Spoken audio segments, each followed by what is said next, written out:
मागे असे मध्ये मध्ये जागा ठेवू नका, रिकाम्या जागा ठेवू नका.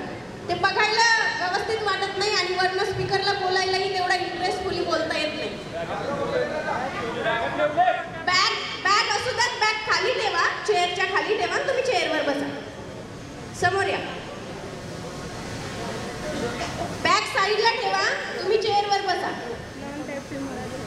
आपण शाळेत नाही आहोत जागा पकडण्यासाठी.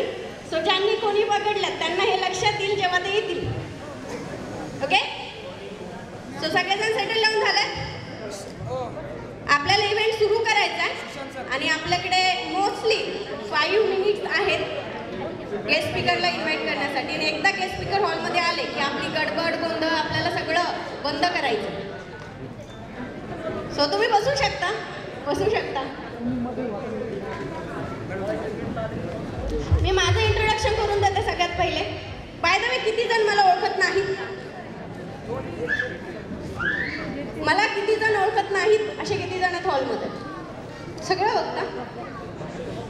ओके, सो माझं नाव सपना सुसे कानडे. मला 9 वर्ष झालं as a Herbalife coach मी काम करत आहे. लोकांना आरोग्य देत आहे, लोकांना इन्कम ऑपॉर्च्युनिटी देत आहे.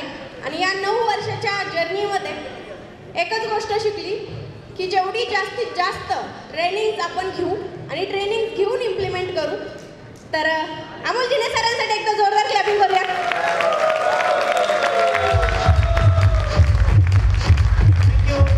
Thank you so much. थँक्यू, धन्यवाद. Good morning herbal. पहिल्या वेळेची एनर्जी होती. Good morning. Thank you so much. धन्यवाद. यस, तर ऑल टॅप टीम्स, तर आपण स्वतः पहिले चेक करायचं आहे की या हॉलमध्ये आत्ताची जी मीटिंग आहे टॅप टीम्स अँड अबावसाठी आहे. जर कोणी international world teams, active world teams, जर तुम्ही एक्साइटमेंटमध्ये जर तुम्ही टॅप टीमबरोबर आत आलेला असाल तर आपण हॉलच्या बाहेर थांबायचं आहे. तुमचं सेशन आहे हे 11 वाजता स्टार्ट होईल. आणि कोणीही टॅप टीम्स जर आपल्या शेजारी जर आपण पर्स ठेवलेली असेल, पिशवी ठेवलेली असेल, डायरी ठेवलेली असेल, शेकर कप ठेवलेला असेल तर लाईफमध्ये आपली फक्त स्वतःची आपण जागा धरायची आहे. आपले कोच असतील किंवा आपले फ्रेंड्स असतील किंवा आपली फर्स्ट लाईन असेल तर त्यांची जागा धरायची नाही. Yes, all tap teams. माझ्या ज्या चेअर्स आहेत तुम्ही त्या चेअर्स कवर करून घ्या. जे टॅप टीम्स आहेत, तुम्ही आदल्या दिवशी मुक्कामाला इथं आलेला आहात, तुम्ही ट्रॅव्हल्स करून आलेला आहात. आणि काही गेट टीम्स आहेत जे टॅप टीम्स पाठीमागे बसलेले असतील, पण पुढच्या चेअर आहे ज्या रिकाम्या चेअर आहेत, तर मी पाठीमागल्या टॅप टीमला रिक्वेस्ट करेल की पुढच्या चेअर तुम्ही कवर करून घ्या. जे लेट येणारे टॅप टीम्स आहेत ते पाठीमागे बसतील, त्यांच्यासाठी ऑलरेडी जागा आहे. तुम्ही स्पेशल जागा धरून बसू नका. यस, तुम्ही हार्डवर्क मेहनत करून ट्रॅव्हल करून लवकर उठून तुम्ही हॉलमध्ये पोहोचलेला आहात. तर सर्वांना रिक्वेस्ट असेल एक टॅप टीम्स, तर आपण ज्या चेअर्स आहेत त्या चेअर्स कवर करा. पाठीमागे टॅप टीम्स आहेत, तुम्ही पुढे या. आणि जे टॅप टीम लेट येणार आहेत तर ते पाठीमागं बसतील. यस, ऑल टॅप टीम्स, सर्वांना रिक्वेस्ट असेल आपल्या फर्स्ट लाईनला, फ्रेंड्सला, साईड लाईनला यस कृपया करून जागा धरू नका. कारण की आयुष्यामध्ये एक जर तुम्ही ठरवलं, जर तुम्ही जागा जर धरून बसलात शेजारच्याची, तर तुम्ही राऊंड टेबलला यायला आपल्याला वेळ लागेल. यस, राऊंड टेबल तुमची वाट पाहते. यस, तर सर्वांना उभं राहून क्लॅपिंग करायचे आहे. Help us welcome today guest speaker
yes. तर so guys, are you excited? Are you excited? Yes. तर डायरी, पेन आणि आपण आपल्या हॉलमध्ये आपण शरीर आणि मनाने पण बसायचं आहे. सर्वांना रिक्वेस्ट असेल, जरी आपले वर्ल्ड टीम्स आहेत, जर तुम्ही कॉल केला तर त्यांना तुम्ही ऑलरेडी मेसेज दिलेला आहे ग्रुपवरती. जेवढे पण आपले 16 प्रेसिडेंट टीम आहेत त्यांचं सेपरेट आपण वर्ल्ड टीम बसवलेले आहेत रजिस्ट्रेशनसाठी. तिथून तिकीट कलेक्ट करते. आपण कोणीही पुढील 2 तास आपण आपली सीट सोडायची नाही आहे. यस. फर्स्ट, आपल्यामुळं कोणाला डिस्टर्ब होईल असं कोणीही वर्तन करायचं नाही आहे. आणि आपला डायरी पेन रेडी पाहिजे. आपले मोबाईल आहेत तर तुम्ही सायलेंट करून ठेवू शकता. आणि यस, तर आपण कुठलाही तर आपण सरांचं वेलकम करणार आहोत. तर आपली एक्साइटमेंट, आपल्या एनर्जीनं आपण सरांचं वेलकम करणार आहोत. पण जे आमचे टुडे जे गेस्ट स्पीकर आहेत तर त्यांच्याबद्दल मला तुम्हाला सांगायला आवडेल. यस, आज त्यांना हर्बल लाईफ बॅकग्राऊंडचे स्टुडंट आहेत. स्टुडंट बॅकग्राऊंडमध्ये Herbalife company as a associate म्हणून त्यांनी जॉईन केलं. तर वयाचे 19 वर्ष वय असताना अमेझिंग त्यांनी 11 वर्षामध्ये हर्बल लाईफची जे ड्रीम लेवल ज्याला म्हणतात प्रेसिडेंट टीम लेवल ही त्यांनी क्वालिफाय केलेली आहे. गुड न्यूज, ते नॅशनल गेस्ट स्पीकर तर आहेत पण इंटरनॅशनल सुद्धा गेस्ट स्पीकर आहेत. तर एक्स्ट्रा वॅगन असेल, लिडरशिप ट्रेनिंग असेल, तर FPTR असेल, त्याचे गेस्ट स्पीकर आहेत. ते आपण उभा राहू शकता. येस, क्लबिंग इन्व्हाइट करण्यापूर्वी. येस. त्यानंतर गुड न्यूज, ते international chief executive president team आहे.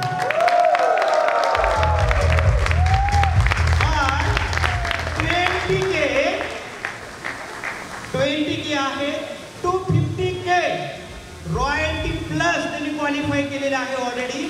आणि he is a IAG member. Yes, so lucky आहोत आपण.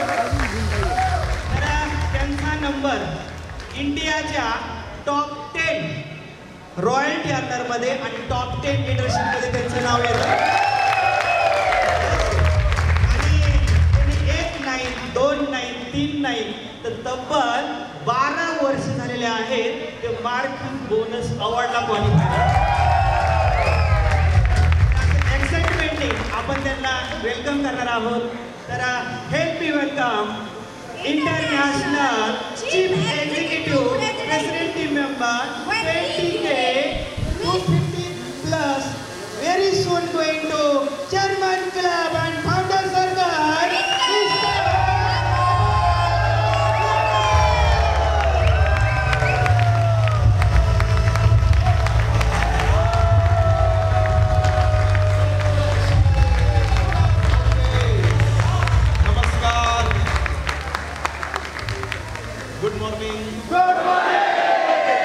सगळे फ्युचर प्रेसिडेंट टीम मेंबर्स आलेले आहेत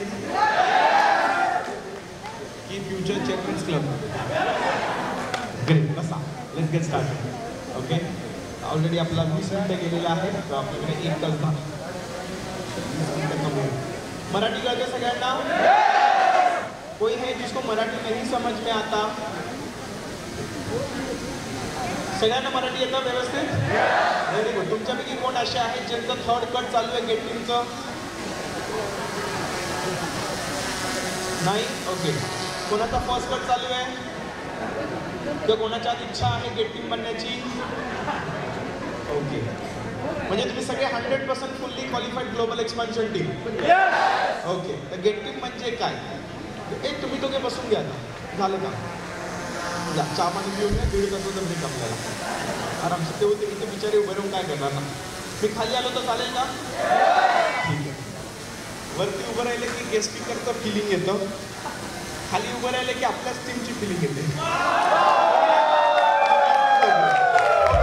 चला, गुड. बसा बसा बसा बसा. आता पुढचे 1.5 तास आहेत ना, 1.5 तास फक्त आपल्याला एकच गोष्ट करायची आहे की ह्याला अजून चांगलं कसं करता येईल. म्हणजे तुम्ही ऑलरेडी ग्लोबल एक्सपान्शन टीम झालाय, म्हणजे तुम्ही पोहायला शिकलाय. कळलं मी म्हणतो? पोहायला येतं म्हणजे समुद्र पार करता येतो का? नाही ना, कळलं? पोहणे वेगळं स्किल आहे, समुद्र पार करणे वेगळी कला आहे, हो की नाही? तर प्रेसिडेंट टीम बनणे हे म्हणजे की गेट टीम आहे, आप मिलियन टीम बैठो सर. मला वाटलं पूजा विजयसाठी दुसरीला बोलवलं की नाही. Okay, good good, fantastic. Okay, तर गेट टीम बनणे इज लाईक पोहायला शिकणे, समुद्र पार करणे म्हणजे प्रेसिडेंट टीम बनणे. कळलं मी काय म्हणतो? पोहायला येतं म्हणून समुद्र पार करायला गेलं तर काय होणार? शहीद. Is it true? बरोबर आहे. पण बिना पोहता आल्याशिवाय कुठलीही गोष्ट पार करता येते का? मग बेसिक गोष्ट काय? पोहता आलं पाहिजे, बरोबर आहे ना? हातपाय हलवता आलं पाहिजे, श्वास घेता आलं पाहिजे, तोंड पाण्याच्या वरती ठेवता आलं पाहिजे, बॅलन्सिंग करता आलं पाहिजे, बरोबर की नाही? आता हा एक्झाम्पल का घेतला? कारण मी आता सध्या स्विमिंग शिकतोय. मला स्विमिंग येत नाही, मी आता कोर्स लावलाय, मी शिकतोय. तुमच्यापैकी कोण माझ्यासारखे आहात का स्विमिंग येत नाही? ओके, तुम्ही गॅरंटी 4 डायमंड बनवू शकता माझ्या एवढं करेल. तुमच्यापैकी किती लोकांना स्विमिंग येतं? व्हेरी फॅन्टॅस्टिक, तुम्ही जास्ती जा, पुढे जा. ओके, आता मला हर्बलेकमध्ये स्विमिंग का शिकायचं आहे? म्हणजे माझ्या बाबांनी मला लहानपणी स्विमिंगमध्ये घातलेलं. मी रोज घरातून निघायचो पण जिमखान्यात नाही जायचो. कळलं मी काय म्हणतो? आणि ह्याच्यात खूप मोठी शिकवण आहे. घरातून रोज निघायचो जिमखान्यासाठी स्विमिंग शिकण्यासाठी, पण स्विमिंगला जायचो नाही का? काय करायचं स्विमिंग? कुठे जायचंय पोहायला? कळलं मी काय म्हणतो? तर इच्छा नसली तर सगळ्या गोष्टी असून पण कामाच्या नाहीत. कळतंय मी काय म्हणतोय? जर इच्छा नसेल तर सगळ्या सुखसुविधा, सगळ्या अरेंजमेंट असून पण ते आपल्या कामाच्या आहेत का? आपण त्याचा वापरच करू शकत नाही, बरोबर आहे ना? Is it true? जोपर्यंत तुमची इच्छा नाही आहे ना प्रेसिडेंट टीम बनण्याची, मिलियनेअर टीम बनण्याची, चेअरमन्स क्लब बनण्याची, तोपर्यंत मार्केटमध्ये कितीही आपल्या supportive system, tools, DMOs, leaders, mentors असून पण आपल्याला त्याचा फायदा घेता येत नाही, कारण इच्छा नाही. कळलं मी म्हणतो? आता मी का शिकतोय? कारण गेले 10 वर्ष मी खूप ट्रॅव्हल करतो वेगवेगळ्या देशांमध्ये, वेगवेगळ्या डेस्टिनेशन्सवरती. तर मी एक गोष्ट नोटीस केली की फिरायचं आहे ना, तो स्विमिंग आली पाहिजे, तर जग एन्जॉय करता येतं. तर मी जगातल्या बेस्ट ऑफ द बेस्ट समुद्राच्या एक लोकेशनमध्ये गेलोय, जगातल्या टॉप मोस्ट 5 स्टार 7 स्टार हॉटेल्समध्ये गेलोय, best of the best swimming pool बघितले. पण मी बाहेर बसतो आणि ज्यांना पोहता येतं ते आज जातात आणि मजा करतो. मग तिथे असं वाटतं आईला आपल्याला आलं पाहिजे होतं. Is it true? हो की नाही?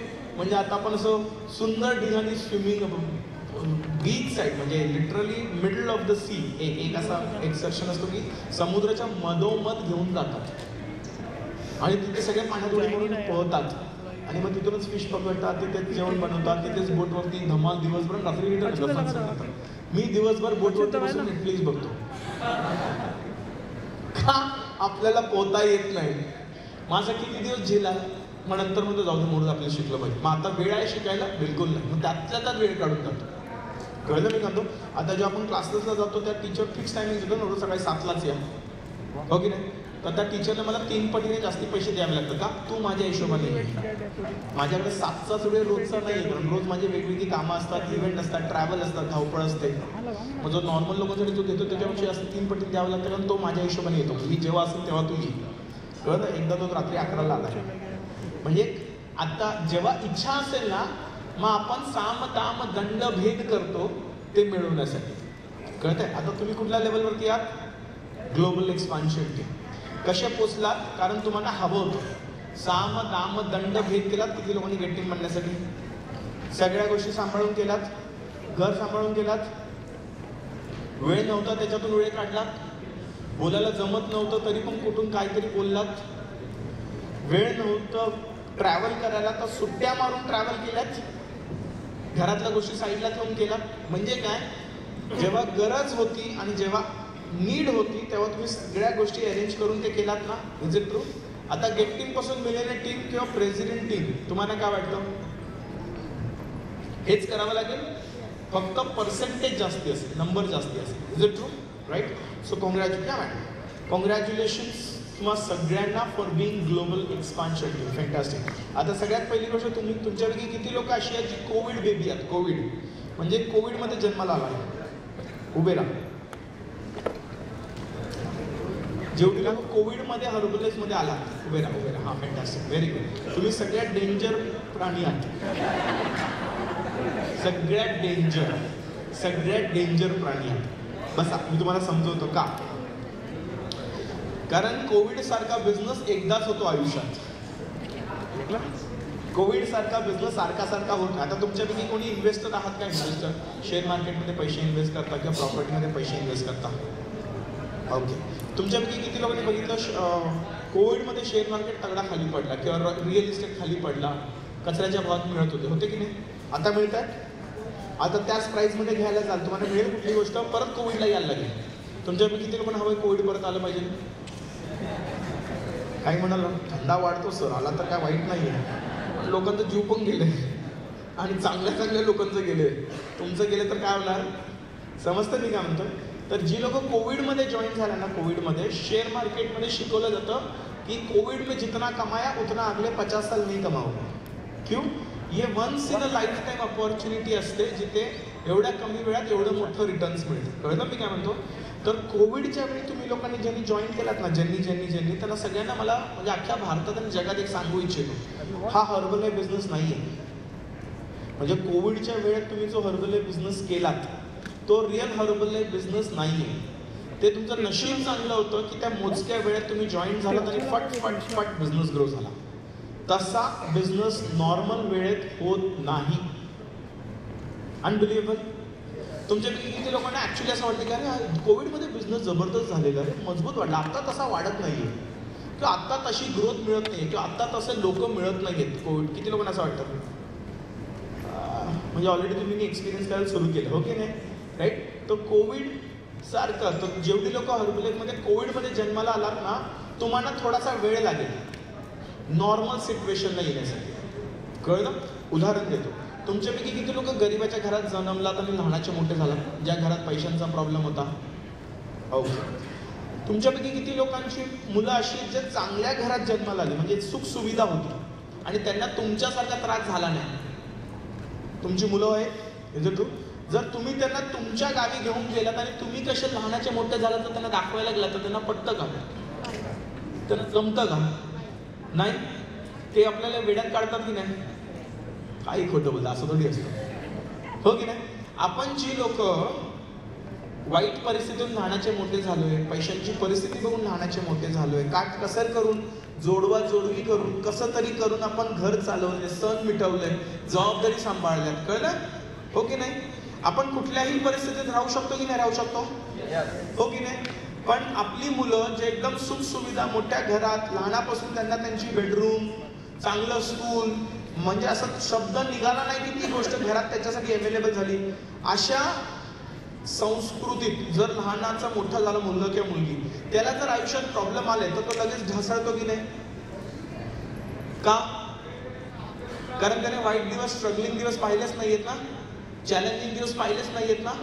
त्याच्यासाठी छोटा प्रॉब्लेम पण खूप मोठा असतो की नाही? आणि आपल्यासारख्या लोकांना मोठा प्रॉब्लेम पण साला प्रॉब्लेम वाटत नाही.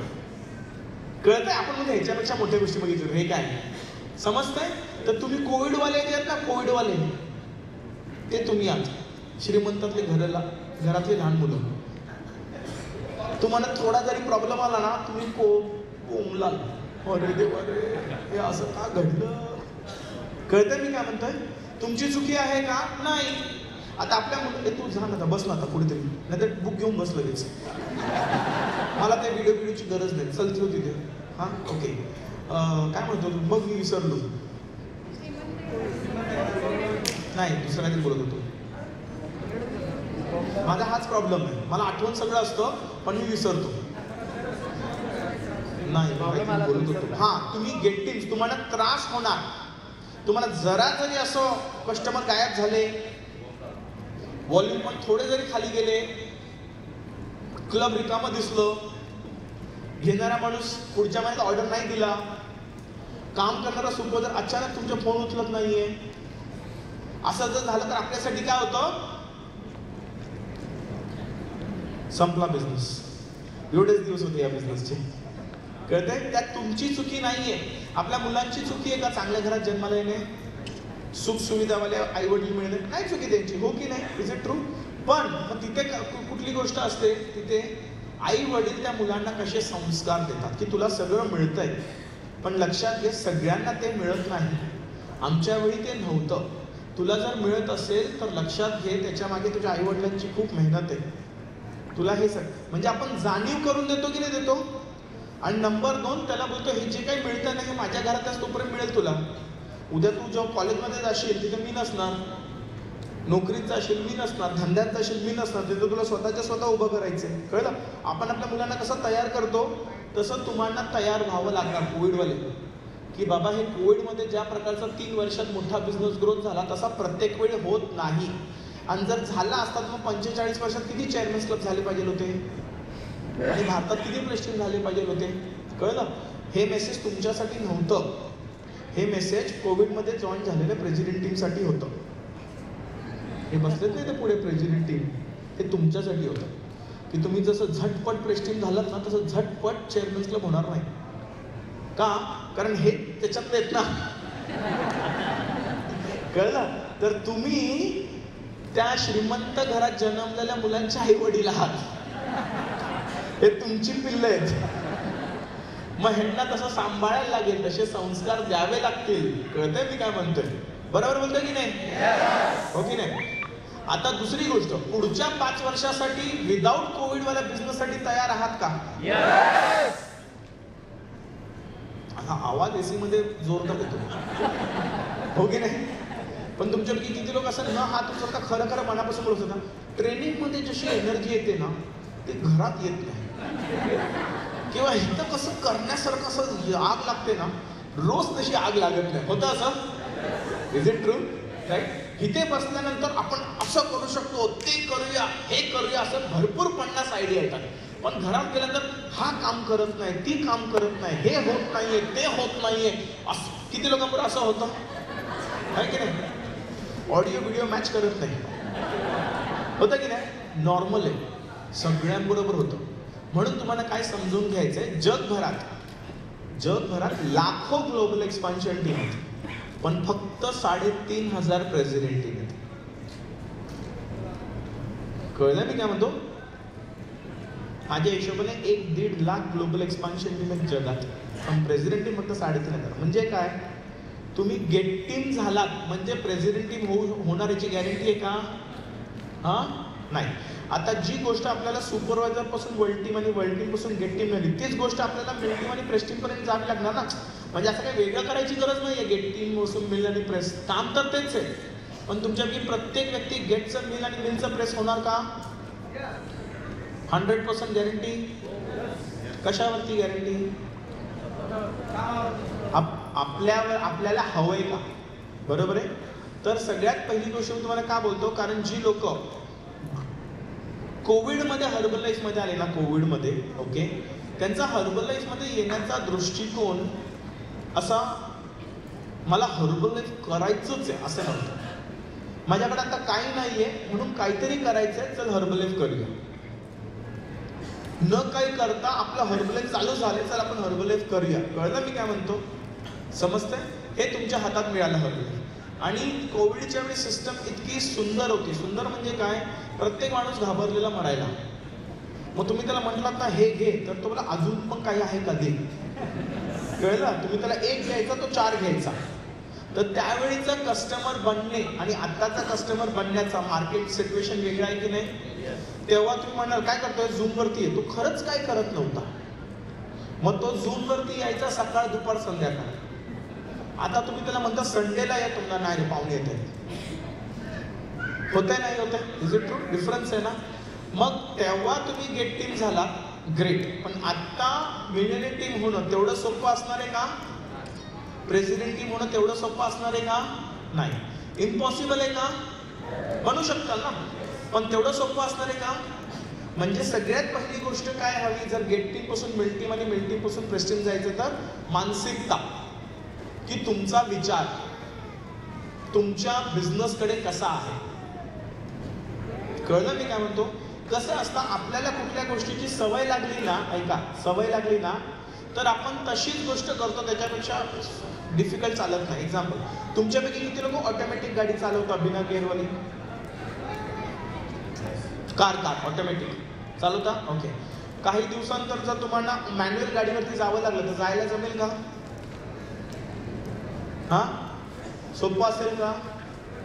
रोज चालवू शकाल का? कळलं मी काय म्हणतो? म्हणजे अपग्रेड झालात ना, इज इट ट्रू? तसंच कोविडने तुमच्या बिझनेस करण्याच्या प्रकाराला अपग्रेड केले, कळलं? पण ते अपग्रेड केल्यानंतर त्याच्या पुढच्या लेवलसाठी जाण्यासाठी तोच वेग आपल्याला घेऊन जाईल का? तसं नाही, आपल्याला चेंज करायला लागेल, इम्प्रूव्ह करायला लागेल, ॲड करावं लागेल, काही गोष्टी काढाव्या लागतील. Is it okay? तर सगळ्या PPT चालू आहे का आपला? ओके. तर सगळ्यात पहिली गोष्ट, तुमच्यापैकी किती लोक असे आहात ज्याला हर्बलाईफमध्ये स्वतःचं करिअर दिसतंय? म्हणजे, आणि मी तुम्हाला अजून एक गोष्ट सांगतो, ओके? बाजूवाला आपल्याला बघतोय म्हणून आपण रिॲक्ट केलं पाहिजे. तुम्ही जेन्युअनली विचारा स्वतःला आणि मग त्याच्या, कारण आपण जे इव्हेंटला येतो ना ते सेल्फ ॲनालायसिस, सेल्फ रिअलायझेशन आणि सेल्फ ग्रोथसाठी येतो, पर्सनल, जगासाठी नाही. ओके. तर तुम्हाला हर्बलाईफमध्ये करिअर दिसतं का? दिसतं? बरोबर आहे? ओके. मग तुमच्यापैकी किती लोक हा बिझनेस अजून पार्ट टाइम करतात, म्हणजे फुल टाइम जॉब आहे आणि पार्ट टाइम हर्बलाईफ करतात? उभे राहा जरा, 2 मिनिटं उभे राहा. हा, बिंदास उभे राहा, बिंदास. की माझ्याकडे स्वतःचं दुकान आहे, स्वतःची फॅक्टरी आहे, स्वतःचा बिझनेस आहे, स्वतःची नोकरी आहे, स्वतःचं काहीतरी आहे आणि त्याच्या व्यतिरिक्त मी हर्बलाईफ करतो, अशी किती लोक आहेत? Very good, fantastic, good job, congratulation. मग जर तुम्हाला हर्बलाईफ करिअर दिसतंय तर मग कुठली गोष्ट तुम्हाला तिथे अडकून ठेवली? कळलं? लिहा. ही गोष्ट जाऊन स्वतःकडे थोडंसं ॲनालाइज करा की जर मला हर्बलाईफ बिझनेसमध्ये करिअर दिसतंय, मला हर्बलाईफमध्ये करिअर दिसतंय, तर कुठली गोष्ट मला माझ्या प्रेझेंट प्रोफेशनमध्ये अडकून ठेवली, टिकवून ठेवली, पकडून ठेवली? कळतंय मी काय म्हणतोय? आता बऱ्याच लोकांचं असं म्हणजे गव्हर्नमेंटची नोकरी, व्हेरी गुड, मस्त, गॉट इट. बऱ्याच लोक म्हणतील मी खूप पैसे इन्व्हेस्ट केलेत माझ्या दुकानात, धंद्यात, ते असंच सोडून मला येता येणार नाही. Is it true? काही लोकांचं असं असेल की माझं EMI चालू आहे, हां, तर नोकरीतून माझं EMI निघून जातं वेळेवरती, तर मला टेन्शन नाही, म्हणजे स्ट्रेस नाही डोक्याला. बरोबर आहे की नाही? Is it true? काही लोकांचं असं असेल की हर्बलाईफचं करिअर दिसतंय पण अजून तेवढा इन्कम येत नाही आहे, उद्या इन्कम आलं की मग नोकरी सोडतो. बरोबर आहे की नाही? Is it true? काही लोकांचं असं असतं की हर्बलाईफ आत्ता चांगलं चाललंय, उद्या चालेल की नाही याची गॅरंटी काय माहिती, ॲटलिस्ट नोकरी आपली सेफ आहे, ॲटलिस्ट आपल्याला एवढं तरी फिक्स आहे. बरोबर आहे? मग मला सांगा, करिअर आहे का? मग हर्बलाईफ तुम्हाला कुठल्या दृष्टीने करिअर दिसतं? कुठल्या दृष्टीने करिअर दिसतं? जर करिअर दिसलं तर आपण मग मागचं पकडून ठेवत पुढे जात नाही ना, की तू पण चल रे. समजतं मी काय म्हणतो? ह्याने सोडलं तर तू आहेस माझ्याकडे.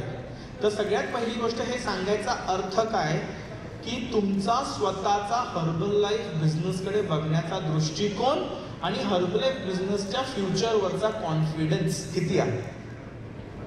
तुम्ही हर्बलाईफ बिझनेसला कुठल्या दृष्टिकोनाने बघता? की जोपर्यंत चाललंय तोपर्यंत चालू दे, मस्त एक्स्ट्रा येतंय, आपलं मस्त चाललंय, तोपर्यंत करूया. बघण्याचा दृष्टिकोन, उद्या नाही आलं तर, उद्या नाही जमलं तर, समजलं मी काय म्हणतो? तर हा सगळ्यात पहिला गोष्ट as a global expansion team. सगळ्यात पहिली तुमची ग्रोथ गेट टीमपासून मिल आणि मिलपासून प्रेस जाण्यासाठी सगळ्यात पहिली गोष्ट जी तुम्हाला गरज आहे, तुमचा हर्बलाईफकडे बघण्याचा दृष्टिकोन आणि तुमचा हर्बलाईफ फ्युचरचा कॉन्फिडन्स, बिझनेसचा कॉन्फिडन्स, फ्युचर बिझनेसचा कॉन्फिडन्स, की तुमचा कॉन्फिडन्स किती. जर तुमचा हर्बलाईफ दृष्टीकडे बघण्याचा की मी जर माझी 20 वर्ष नोकरी केली, मी जर माझी 30 वर्ष नोकरी केली, जे काही प्रोफेशनमध्ये तिथे मला काय मिळणार आहे, आणि जर मी हर्बलाईफ बिझनेस साम दाम दंड भेद सगळं वापरून जर उभं केलं आणि प्रेस्टिज झालो, तर प्रेस्टीम झाल्यानंतरचा 1 वर्षाचं आयुष्य माझं कसं असणार आहे? त्या दोघांना कम्पेअर करा, मग तुम्हाला जाणवेल की अरे ह्याच्यात 100 पटीने ग्रोथ आहे. बरोबर आहे? मग मी नोकरी सांभाळून किंवा नोकरी पकडून बिझनेसमध्ये फुल टाईम किंवा प्रेसिडेंट बनू शकतो का? मला 100% अटेन्शन किंवा फोकस देता येईल का? नंबर 2, जर मीच सेफ आहे की हे पण पकडून ठेवलं ते पण करतोय, तर माझ्या टीमला मी इनडायरेक्टली काय मेसेज देतोय? आणि जर मला खरंच माहिती आहे की पुढच्या 5 वर्षात मी प्रेस्टीम मारेन, जर 10 वर्ष लागली तरी प्रेस्टीम मारेन, प्रेस्टीम झालं की हे, तर मी कुठल्या गोष्टीने आज स्वतःला अडकून ठेवतोय? कळलं? तर सगळ्यात पहिली गोष्ट हर्बलाईफचा गेट टीमच्या वरचा जो मार्केटिंग प्लॅन आहे ना, तो तुमच्यावरती, तुमच्या अपलाईन, तुमच्या डाऊनलाईन किंवा तुमचा सिस्टम नाही. लक्षात घ्या. बऱ्याच वेळा लोकांना काय वाटतं की माझी ग्रोथ हर्बलाईफमध्ये माझ्या अपलाईन, माझ्या डाऊनलाईन आणि आमच्या सिस्टममुळे होते. नाही नाही, हे 3 गोष्टी लेवल 2 आहेत. लेवल 1 तुम्ही जर तयार आहात, साम दाम दंड वेद कफन पहन के निकला हो, आइदर हर्बलाईफ नाही तो कुछ नाही. समजते मी काय म्हणतो? जर हर्बलाईफ नाही तो कुछ नाही, तर तुमचा हर्बलाईफ करण्याचा मागचा विचार, जिद्द आणि दिवसभराची मेहनत कशी असेल तुम्ही मला सांगा. की जर मी हर्बलाईफ बिझनेस नीट नाही केला तर माझ्या घरात इन्कम येणार नाही, माझे EMIs बाउन्स होतील, माझ्या मुलांचे शिक्षण व्यवस्थित होणार नाही आणि माझी वाट लागेल, घरातली परिस्थिती खराब, रेकॉर्डिंग नका करू, घरातली परिस्थिती खराब होईल. कळलं मी काय म्हणतोय? समजतंय? हो की नाही? मग तुम्ही हर्बलाईफ बिझनेसला कुठल्या दृष्टिकोनाने बघाल, किती मेहनत कराल, स्वतःला किती झोकून टाकाल बिझनेसला वाढवण्यासाठी. आता जसं करताय तसं कराल की 10 पटीने अजून चांगल्या प्रकारे हा बिझनेस कराल. का? कारण माझं फॅमिली आणि माझ्या फॅमिलीच्या सगळ्या गरजा हर्बलाईफवरती अवलंबून आहेत. आणि जर मी हर्बलाईफ बिझनेसला नीट केलं नाही तर माझ्या मस्तीमुळे माझी फॅमिली प्राइस पे करेल. कळलं मी तुम्हाला काय म्हणतो? समजते? आता हे जे मनीष सर परमिशन एकदम सरळ ट्रेनिंग करायची. हां, हे प्रेस्टीज तुमच्यासाठी रॉंग एक्झाम्पल आहेत. हे सगळे रॉंग एक्झाम्पल आहेत. का? हे झटपट प्रेस्टीज झालेत. मला 11 वर्ष लागली प्रेस्टीज व्हायला. आता किती लोक टिकायला तयार झाले 11 वर्ष?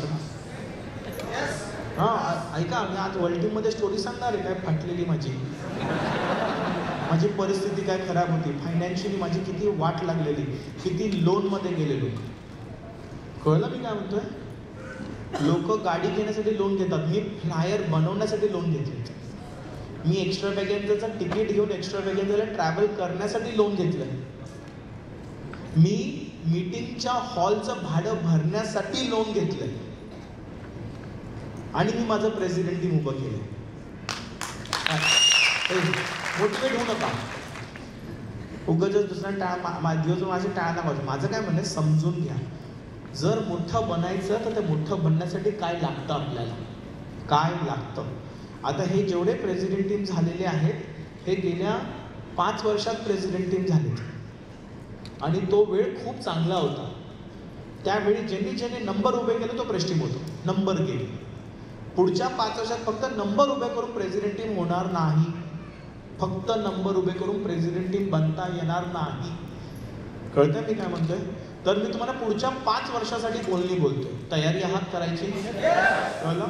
तर सगळ्यात पहिली गोष्ट as a global expansion team मला इथून पुढे जायचं. हा मार्केटिंग प्लॅन कुठून सुरू होतो बघा. तो म्हटलं आईला सुपरवायझर लेवल दिसत नाही ते. बरोबर की नाही? हां, ॲक्च्युली जेन्युइनली बोलू का, हर्बलाईफचा रिअल धंदा गेट टीम पासून सुरू होतो.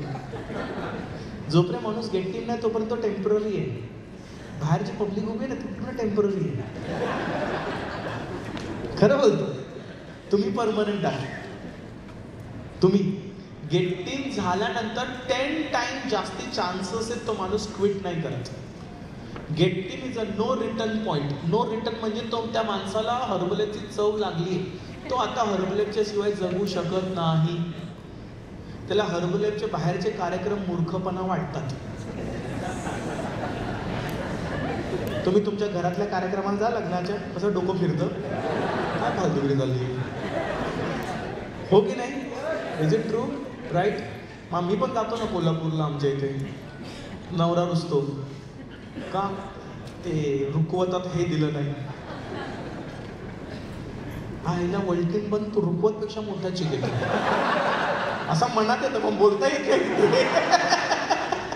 किती लोकांची असं होतं की आता आपण नॉर्मल ऑर्डिनरी लोकांच्या बाजूला आपण राहू शकत नाही.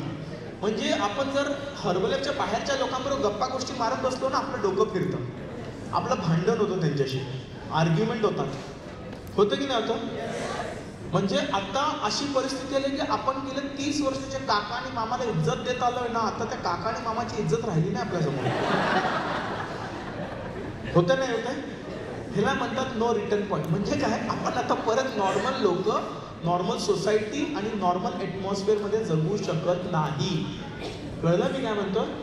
सुपरवायझर पासून गेट टीमची जी जर्नी आहे ना, गेट टीमची जी जर्नी, ती तुमची पर्सनल माइंडसेट, पर्सनल मॅच्युरिटी आणि तुमचं आयुष्याकडे बघण्याचा दृष्टिकोन पूर्ण बदललाय. बदललाय की नाही बदललाय? Is it true?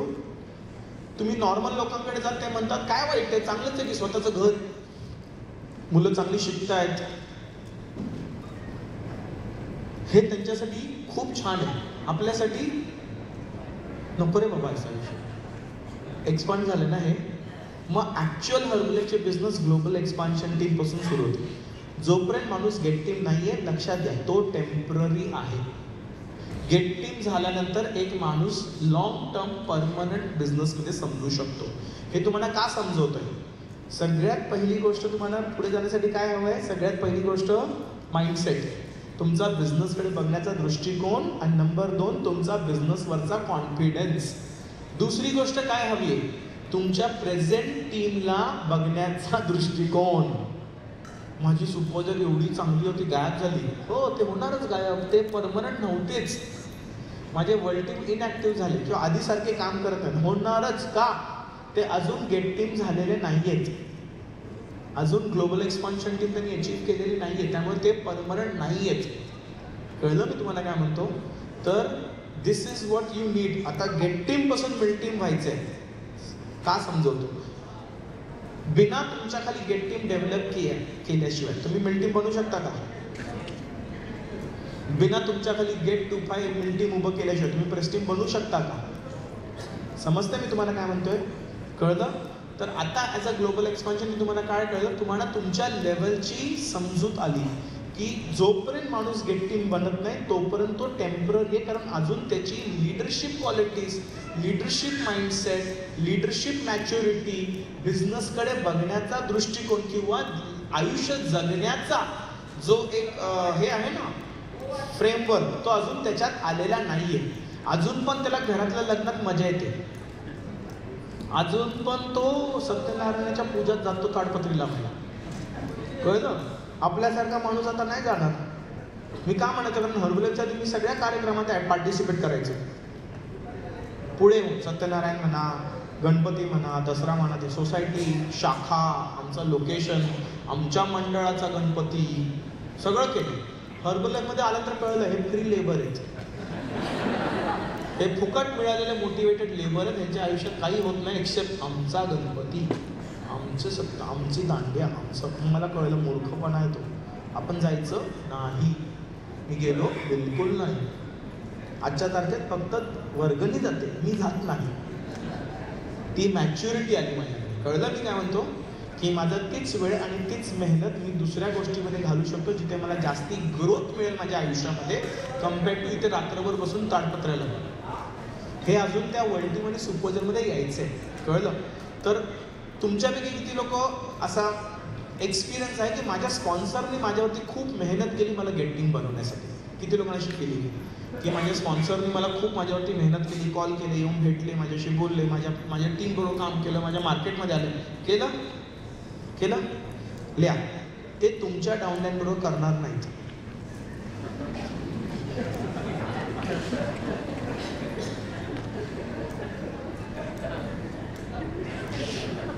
तुम्हाला आईला कसला गेट टीम सेशन चाललाय, बाउन्सरवरती बाउन्सर यायला लागले. ते नाही करणार. का? तुम्ही त्यांचे गेट टीम होतात. तुमचे त्यांचे नाही आहेत. समजताय मी काय म्हणतोय? तुमचे फर्स्ट लाईन गेट टीम, तुमचे सेकंड लाईन गेट टीम, तुमचे थर्ड लाईन गेट टीम हे कोणाचे आहेत?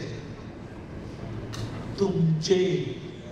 मग ते तुमच्या खाली इन्व्हॉल्व होऊन तुम्हाला जसं काम केलं तसं ते तुमच्या खाली काम करतील का? आता हात उचलू नका, पण किती लोकांना असं मनापासून वाटतं बरोबर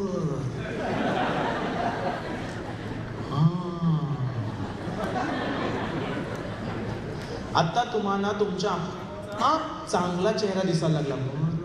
आधी येत होते, आता कळलं? तुमच्या टीमची जबाबदारी कोणाची आहे? मी तुम्हाला एक समजवतो. तुमच्यापैकी किती लोकांनी एक्सपिरियन्स केला की नाही केलं बघा. काय आई वडील म्हणतात, अरे मुलं जन्माला घाल, आम्ही आहोत. घातल्यानंतर ते कुठे गायब होतात देवाला माहिती. किती लोकांबरोबर झालंय असं? झालंय का? हां होतं, म्हणजे माहिती नाही मला, पण मी माझ्या फ्रेंड सर्कलमध्ये खूप लोकांबद्दल, माझे जेवढे मित्रमैत्रिणी आहेत ना ते सगळे म्हणतात की हेच म्हटले होते, आम्ही तयार नव्हतो, आम्हाला अजून वेळ हवा होता, पण हे म्हटलं अरे चल वय झाले, आम्ही आहोत, आम्ही कुठे जाणार, आम्हाला हेच काम आहे. झालं कुठे गायब झाले, दुसरे कामात बाहेर ठेवायला माहिती आपलं सांभाळायला लागतं. कळलं मी काय म्हणतो? तसंच तुमच्या आपल्या आहेत. तुमची मुलं ही तुमची मुलं आहेत. कोणाची जबाबदारी आहे? कोणाची टीम आहे ती? कोणाला मिलेनियर टीम आणि प्रेसिडेंट टीम बनायचं आहे? मग कोणाला त्यांच्या खाली जाऊन काम करून उभं करायचं आहे? आता माझे सगळे जे मित्र मैत्रिणी आहेत ना, आमच्या सगळ्यांचं सर्कल, त्यांचे आई वडील असे नाही की पळून गेले, वेळेवरती येतात पण कायम नसतात. हे समजून घे. गरज आहे तेव्हा ते सगळे उभे राहतात, पण 12 महिने नसतात. तसंच तुमचे अपलाईन स्पॉन्सर पण आहेत. तुम्हाला जेव्हा जेव्हा गरज पडतील ते बाजूला उभे राहतील, पण ते 12 महिने तुमच्या घरात बसून आयाचं काम करणार नाहीत. हा माझा बिझनेस आहे, हे मला उभं करायचं आहे. कळलं मी तुम्हाला काय म्हणतो? हे तुम्हाला तुमच्या टीमकडे बिझनेस बघत असताना तुम्हाला फोकस करायचं की मी माझ्या टीमला कसं डेव्हलप करू. आता मे बी तुमच्यापैकी बऱ्याच लोकांचं असं असेल की मला येत नाही किंवा मला तेवढं चांगलं येत नाही किंवा मला माझ्यामध्ये तेवढा कॉन्फिडन्स नाही आहे. या नो प्रॉब्लेम, सगळ्यांबरोबर सेम असतं, सगळ्यांबरोबर सेम असतं. कळलं? म्हणजे आज अमोल खिलारे देवाच्या कृपेने चांगलं नाव कमवलंय आणि अख्ख्या भारतातून आणि जगाच्या वेगवेगळ्या कंट्रीतून इन्व्हिटेशन येतं to come and share my experience and guide people. कळलं? मी जात नाही सगळीकडे, पण आहे डिमांड भरपूर आहे. कळलं? म्हणजे तुमच्याच प्रेस्टिजने मला किती लोकांनी फोन करून बोलवलेलं, 1 2 3 4 सर या ना, सर या ना, सर या. म्हणलं नक्की नक्की नक्की. माझ्या गुरुने फोन केला, मनीष सरांनी. गुरु तुमचे जे मनीष सर आहेत ते माझे गुरु आहेत. ओके, त्यांनी मला उभं केलं या बिझनेसमध्ये. गुरुंनी फोन केला की अमोल आमची टीम तुला इन्व्हाइट करते. मी फक्त एवढंच म्हणलं सर डेट सांग. That's it. गुरु काही गुरु असतो, लक्षात ठेवायचं. ते कुठल्याही पिनवरती असू दे, ज्यांना बघून, ज्यांना ऐकून, ज्यांच्याकडून शिकून आपण उभे राहिलो ना ते काही मोठे असते. कळलं? मे बी आज माझी पिन मोठी आहे पण अजून पण ते गुरु आहे. तर त्यांनी फोन केला कधी करायचं, म्हणजे तुम्ही डेट सांगा, मी हजर. कळलं मी काय म्हणतो? म्हणून मी इकडे. पण मी सगळीकडे भेटेन का तुम्हाला? नाही. पण हाच अमोल खिलारे 2002 मध्ये जेव्हा वर्ल्ड टीम झालेला, 2002 वर्ल्ड टीम, त्या महिन्याचा माझा चेक 65,000 रुपये. 2002ला 65,000 किती मोठा चेक आहे? कळलं? मला माधवी म्हटली अमोल तू आजचा म्हणजे येणाऱ्या वीकमधलं प्रेझेंटेशन तू करशील. मी एकदम हवेत येस मॅडम, पूर्ण रट्टा मारला मी. Good evening everybody, welcome to Herbalife international. My name is Amol Khilare. Today's presentation is divided in 3 parts. In the first part, we'll be talking about the company and the facts and the worldwide operation. The second part, we're going to talk about the products and the result. And the third part, we'll talk about the business opportunity. And the most important, at the end, we are going to have our special guest speaker. कळलं? म्हणजे रात्री झोपेतून उठवलं तर मी HM करू शकतो 1 तासाचं. रट्टा इकडे. पण त्या दिवशी आहे ना मी ब्लँक झालो. ब्लँक. आणि मी पहिल्या 5 मिनिटात असं म्हणजे शेक करायला लागलो. आणि माधवी म्हणली, अशी माधवी समोर बसली, तरी डोंट वरी आपण मी घेते पुढे. आणि ती वरती आली आणि मी बसलो खाली. आणि मी जेव्हा बसलो ना खाली, मी माझ्या मनात एकच होतं की माझं आयुष्य संपलं, करिअर संपलं. एक 50-70 लोकांच्या ऑडियन्समध्ये अमोल तू ब्लँक झालास आणि तुला काही बोलता येत नाहीये पुढे. आणि माधवीने उठून सगळ्या ऑडियन्सला म्हटली इट्स ओके अमोल, तू बस काय मी पुढे कंटिन्यू करते. आणि ते मी कंटिन्यू केलं. तर अशा वेळी तुम्हाला काय वाटेल, आपलं करिअर, तो मुलगा आज वर्ल्ड वाईड गेस्ट स्पीकर म्हणून बोलतो. सांगण्याचा अर्थ काय, आज अडकाल पण जर करत राहिलात तर एक दिवशी चांगले व्हाल की नाही व्हाल. पण जर तुमच्या डोक्यात असं आहे की मला येत नाही, तर तुम्ही कधी सुधरू शकाल, बदलू शकाल, स्वतःला इम्प्रूव्ह करू शकाल नाही ना. कळलं.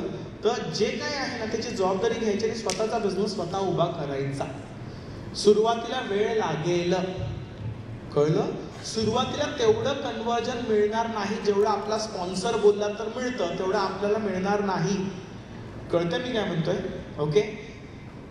जिमरॉन म्हणायचे, जिमरॉन हे लिडरशिप लेवलचं टॉक आहे. If you give a fish you feed him for a day. जर कुठल्या उपाशी माणसाला जर एक फिश दिला तर त्याचं पोट भरेल की नाही त्या दिवशी, पण उद्या परत पोट रिकामं होईल ना, तो फिश मागायला येईल की नाही. पण जर त्याला फिश कसं पकडायचं शिकवलं तर त्याचा आयुष्यभराचा पोटाचा सोय केलात की नाही केलात. तर आजची जी ट्रेनिंग, आजचं जे सेशन मी तुम्हाला शेअर करतोय ना, हे तुम्हाला आयुष्यभर स्वतःचा बिझनेस स्वतः उभं करण्याची मानसिक तयारी देतोय. तुमच्याकडून ती स्वतःच करून घेण्याची जिद्द तुमच्यात जनरेट करतोय की हा माझा बिझनेस आहे, हा मला उभं करायचंय आणि हे उभं करण्यासाठी मी सगळं शिकेल. कळलं मी काय म्हणतो. त्या प्रेझेंटेशनमध्ये मी लॉक झालो ना, मी 1.5 वर्ष झालं हरभल्याचे प्रेझेंटेशन ऐकतोय. कळलं. पण ऐकण्यात आणि शिकण्यात जमीन आसमानचा फरक आहे. त्या दिवशी मी जे अडकलो ना, माझी जी वाट लागली ना, त्याच्या पुढचे सगळे प्रेझेंटेशनला मी नीट लक्ष देऊन प्रत्येक पॉईंट टू पॉईंट बघत होता. हा काय बोलला, ह्याच्यावरती काय बोलला, त्याच्यावरती काय बोलला, हे कसं एक्सप्लेन केलं. का, कारण मी गेल्या वेळी अडकलेलो आणि पुढच्या वेळी मला अडकायचं नाहीये. कळलं मी काय म्हणतो. आता जेव्हा तुमचे प्रेझेंटेशन्स होतात, शेक पार्टीज होतात, हेल्थ कॅम्प्स होतात, आपण हाजीर असतो फिजिकली, बट मेंटली आपल्या डोक्यात वेगवेगळे विचार चालू असतात. कळलं. पण जेव्हा स्वतःला करायची जबाबदारी आहे ना, स्वतःला करायची, तेव्हा माहिती काय होणार, तेव्हा आपण मेंटली हजर राहून प्रत्येक गोष्टीला नीट ऐकू, समजून घेऊ हे कसं केलं जातं आणि ह्याच्यातून रिझल्ट कसा आपल्याला इम्प्रूव्ह करायचा आहे. कळलं. आणि तोच तो सेंटेन्स आहे बघा, what got you here won't get you there. ज्या गोष्टीमुळे तुम्ही गेट टीम झालात, ज्या क्वालिटीजमुळे तुम्ही गेट टीम झालात, ज्या नंबर्समुळे तुम्ही गेट टीम झालात, त्याच गोष्टींना घेऊन तुम्ही मिलेनियर टीम होणार नाही. कळलं मी काय म्हणतो. जर मिलेनियर टीम व्हायचंय तर तुमच्या आतमध्ये एक वेगळी व्यक्ती, एक वेगळी पर्सनॅलिटी, एक वेगळा लीडर जनरेट केला पाहिजे, तर तुम्ही होणार. समजतं मी काय म्हणतोय. Got it. तुम्ही म्हणाल नाही पण त्याचे आहेत ना, त्यांनी तर त्याच्या पूर्ण डाऊनलाईनला गेट मिल प्रेस केलं, फॅन्टॅस्टिक केलं, पण आयुष्यभर त्याचा बिझनेस उभा करत राहावं लागणार आहे. तुम्ही स्वतःला विचार करा. ओके. म्हणजे मी डेव्हिड सॉलोमनच्या टीममधून आहे. David Solomon. आणि डेव्हिड सॉलोमन सुपरवायझर लेवलपासून एक गोष्ट शिकवतात. हर्बल लाईफमध्ये लॉंग टर्ममध्ये सगळ्यात मोठा बेनिफिट काय, हर्बल लाईफ बिझनेसचा जो बेनिफिट, जो कुठल्या दुसऱ्या धंद्यामध्ये कधीच मिळू शकत नाही, जो हर्बल लाईफ बिझनेसमध्ये आपल्याला मिळतो, ते त्यांनी शिकवलं freedom. Freedom from your on business. Freedom from your on. आता एक्झाम्पल मी ज्या सोसायटीत राहतो, सगळे मोठमोठे, म्हणजे माझ्या सोसायटीत सगळ्यात गरीब माणूस मी आहे. कळलं मी काय म्हणतो. ओके. म्हणजे विचारलं सगळे एकेकांची म्हणजे असे 10-12 एकरची फॅक्टरी आहेत. 1 एकर म्हणजे किती झाली, 10 एकर म्हणजे काय झालं विचार करा. फॅक्टरी आहेत. 80, 100, 150 लोक काम करतात रोज. त्या माणसाच्या ते फ्रॅक्ट आता तर ऐकू येणार आहे काहीतरी 800,000 करोडचे तिचे नेट व्हॅल्यू आहे. 800,000 करोड काय झालं. कळलं मी काय म्हणतो. त्याला रोज ऑफिसला जायला लागतं. मला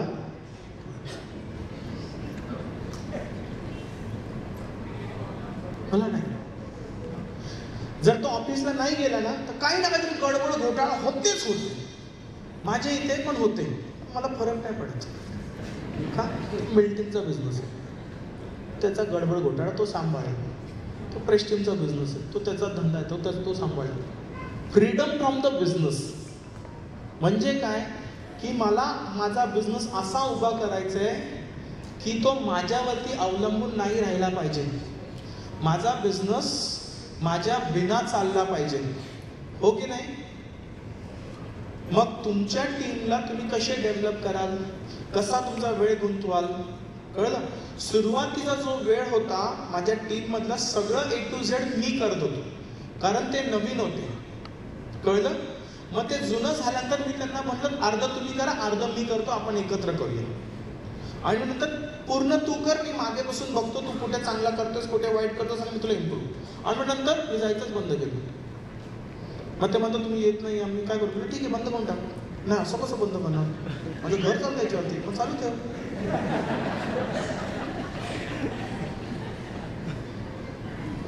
कळलं मी काय म्हणतोय? तुमची टीम कशी बिल्ड कराल?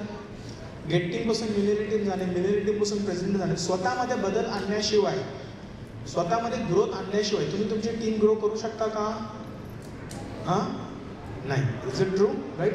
डेव्हिड सॉलोमनने आम्हाला शिकवलं, तुमची इन्कम तेवढीच वाढते जेवढी तुमची पर्सनल ग्रोथ वाढते. तुमची इन्कम तेवढीच वाढते जेवढी तुमची पर्सनल ग्रोथ वाढते. समजा तुमची इन्कम खूप वाढली, पण तुमच्यातला जो बिझनेस ग्रोथ आहे, माइंडसेट आहे, क्वालिटीज आहेत, मॅच्युरिटी आहे, जर ती नाही वाढली तर काय होणार? तुमचा इन्कम तिथे येईल जिथे तुमची मॅच्युरिटी आहे. मग जसं इन्कम वाढलं तर स्वतःला वाढवायचं, कळलं? तर सगळ्यात पहिली गोष्ट जी तुम्हाला करायची, किती लोकांना मिलेनियम टीम व्हायचंय? Very good. तर पहिले प्रॅक्टिकल प्लॅन देऊ. सगळ्यात पहिलं गेट टीमचा बिझनेस स्वतः उभा करा. सगळ्यात पहिलं काय करायचं, माझा गेट टीमची रॉयल्टी मला स्वतःच्या प्लॅनिंगने, स्वतःच्या कामाने, स्वतःच्या इन्व्हॉल्वमेंटने, स्वतःच्या स्किलने मला 20,000 व्हॉल्यूम पॉईंट पहिले स्वतः खेचायचे. मला प्रत्येक माणसाबरोबर काम करून, त्याच्या क्लब थ्रू, त्याच्या शेक पार्टी थ्रू, त्याच्या वेलनेस इव्हॅल्युएशन कॅम्प थ्रू, त्याच्या खाली इन्व्हॉल्व होऊन मला पहिले 20,000 रॉयल्टी खेचायची की नाही खेचायची? नंबर 2 गोष्ट, बोनस उचलायचा. Bonus every single month bonus उचलायचा. हे तुमचा पहिला प्रोजेक्ट आहे. गेट टीम, रॉयल्टी आणि बोनस, हे सगळ्यात पहिलं. रॉयल्टी आणि बोनस ह्याच्या मागे पैसा इम्पॉर्टंट नाहीये, चेक इम्पॉर्टंट नाहीये. तो उचलताना ज्या गोष्टी तुम्हाला कराव्या लागणार आहेत, त्याच्या मागची तुमची प्लॅनिंग, त्याच्या मागचे तुमचं प्रेझेंटेशन स्किल्स, त्याच्या मागचं तुमचं रिलेशनशिप, त्याच्या मागचं तुमच्या टीम बरोबरची बॉन्डिंग, त्याच्या मागचं तुमची टीम टाइम मॅनेजमेंट, ह्या सिटी त्या सिटी, हा झूम, ते कळतंय मी काय म्हणतोय? ह्याच्यात जी तुम्हाला ती पकड येईल ना बिझनेसची, ते तुम्हाला बिल आणि प्रेस करणार आहे. कळलं? फ्लो मेकॅनिझम सेम आहे, फक्त रॉ मटेरियल जास्ती लागणार आहे. ज्या गोष्टी तुम्ही 20 करू शकता त्याच गोष्टी तुम्ही 50 पण करू शकता, त्याच गोष्टी तुम्ही 80 पण करू शकता, त्याच गोष्टी तुम्ही 2 लाख पण करू शकता. कळलं? पण जी 20 होतीये ती माझ्यामुळे होतीये का? ती पकड माझ्या हातात आहे का? त्याला मला करता येत आहे का? हे सगळ्यात पहिली गोष्ट तुम्हाला, द फर्स्ट थिंग जी तुम्हाला करायची आहे, तुमचा गेट टीमचा रॉयल्टी आणि तुमचा गेट टीमचा बोनस चेक तुम्ही स्वतःहून उचलायचं. स्वतःहून. कळलं मी काय म्हणतो? सगळ्यात पहिली गोष्ट. आता हे उचलत असताना तुम्हाला अजून एक गोष्ट समजून घ्यायचं आहे, ज्या प्रकारे मी गेट टीम झालो, ज्या गोष्टी करून, त्याच गोष्टी करून परत मला 20 करता येईल का? मे बी नाही, कारण गेल्या 3 वर्षात मार्केट वेगळा होता, कोविडचं सिच्युएशन वेगळं होतं, झूमवरती बरीच लोक अवेलेबल होती. आज मे बी लोकांची नोकरी सुरू झाली, कामधंदे सुरू झाले, तर त्यांच्यात तेवढा वेळ नाही. मग मला मला फाईन ट्यून करायचंय. फाईन ट्यून म्हणजे काय? की आत्ता जर ह्या सिच्युएशनमध्ये मला 20 आणि 30 खेचायचे, तर मला काय करावे लागतील? Fine tune. त्याला काय म्हणतात? Solution oriented. Solution oriented leader. बऱ्याच लीडरची गाडी कुठे अटकते? आधीसारखं होत नाही, आधीसारखं होत नाही, अरे आधीसारखं काहीच नाही आपल्याकडे आता. आधीसारखे टीव्ही आहेत का? तुमच्यापैकी खरं खरं मनापासून बोला, किती लोक बिलीव्ह करत असाल ते DD1 DD2 चांगलं होतं? किती लोकांना आठवतं DD1 DD2 होतं? मोजकाच वेळ टीव्हीवरती जायचा, चायला मोजकाच वेळ सगळी एकत्र जेवायला बसायची, न्यूज बघता बघता, हो की नाही? आजूबाजूच्या सोसायटीतले रविवारी सकाळी यायचे रामायण महाभारत बघायला, पोरं सगळी जमायची ते चंद्रगंधा बघायला. किती लोकांना आठवण आहे DD1 DD2?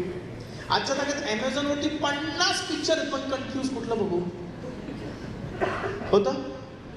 Is it true? दिवस बदलतात ना, वेळ बदलते ना, तसंच बिझनेस पण बदलणार. ह्याला म्हणतात ॲडॅप्टिबिलिटी स्किल. ॲडॅप्टेबिलिटी म्हणजे परिस्थितीच्या हिशोबाने स्वतःला ॲडॅप्ट करणे आणि त्याच्या हिशोबाने आपला बिझनेस वाढवणे. ॲडॅप्टेबिलिटी. कळलं मी तुम्हाला काय म्हणतो? This is what the skill we have to build. प्रत्येक 5 वर्षांनी बिझनेस करण्याचा प्रकार बदलतो मार्केटमध्ये. कळलं? 5 स्टारला बघा, आजचा प्रॉडक्ट सेम आहे, बाहेरची रॅपिंग बदलत असते प्रत्येक 1.5-2 वर्षांनी. हो की नाही? कारण ते नियम आहे नेचरचा, नवीन गोष्टी येत राहतात. तसं आपल्या बिझनेसमध्ये नवीन आयडियाज आणि नवीन बिझनेस करण्याचे वेज येत राहतील. आपल्याला ॲडॅप्टेबिलिटी म्हणजे नवीन काहीतरी वेगळा वे जो मार्केटमध्ये करतायत, लोकांना त्याचा रिझल्ट येतोय, भरपूर लोक त्याला फॉलो करतात. आपण पण ते बघू कसं करतात, काय करतात, आपण पण ते शिकू, प्रॅक्टिस करू आणि त्याला आपण जे करतो त्याच्यात ॲड करू. रिप्लेस नाही, जे करतो ते बंद करून नवीन सुरू करायचं नाही. जे करतोय ते कंटिन्यू करून त्याच्यात नवीन काहीतरी ॲड करून आपली रॉयल्टी, पहिले 20,000, पहिले बोनस, पहिले आपला बिझनेस उचलायचा. कळलं मी काय म्हणतो? सगळ्यात पहिली गोष्ट.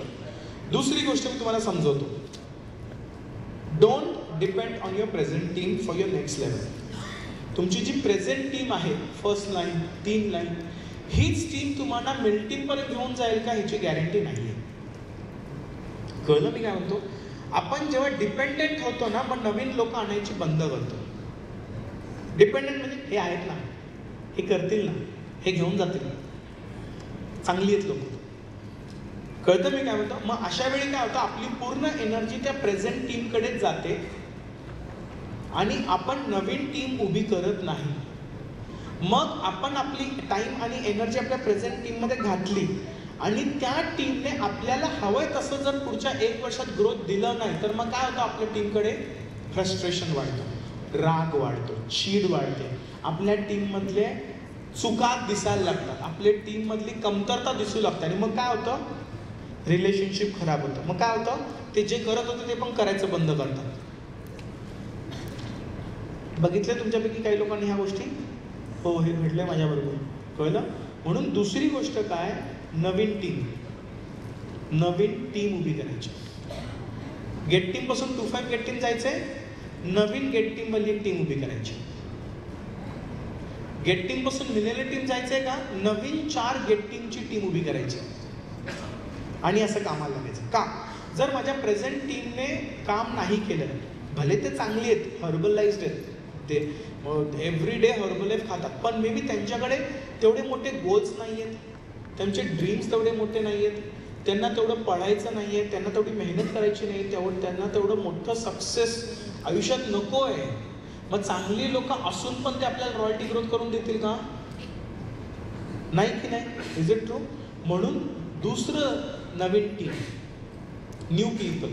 म्हणजे सिंपल भाषेत तुम्हाला विचारतो, गेल्या 6 महिन्यात नवीन फर्स्ट लाईन सुपरवायझर्स किती झाले, नवीन फर्स्ट लाईन वर्ल्ड टीम्स किती झाले आपले बघा.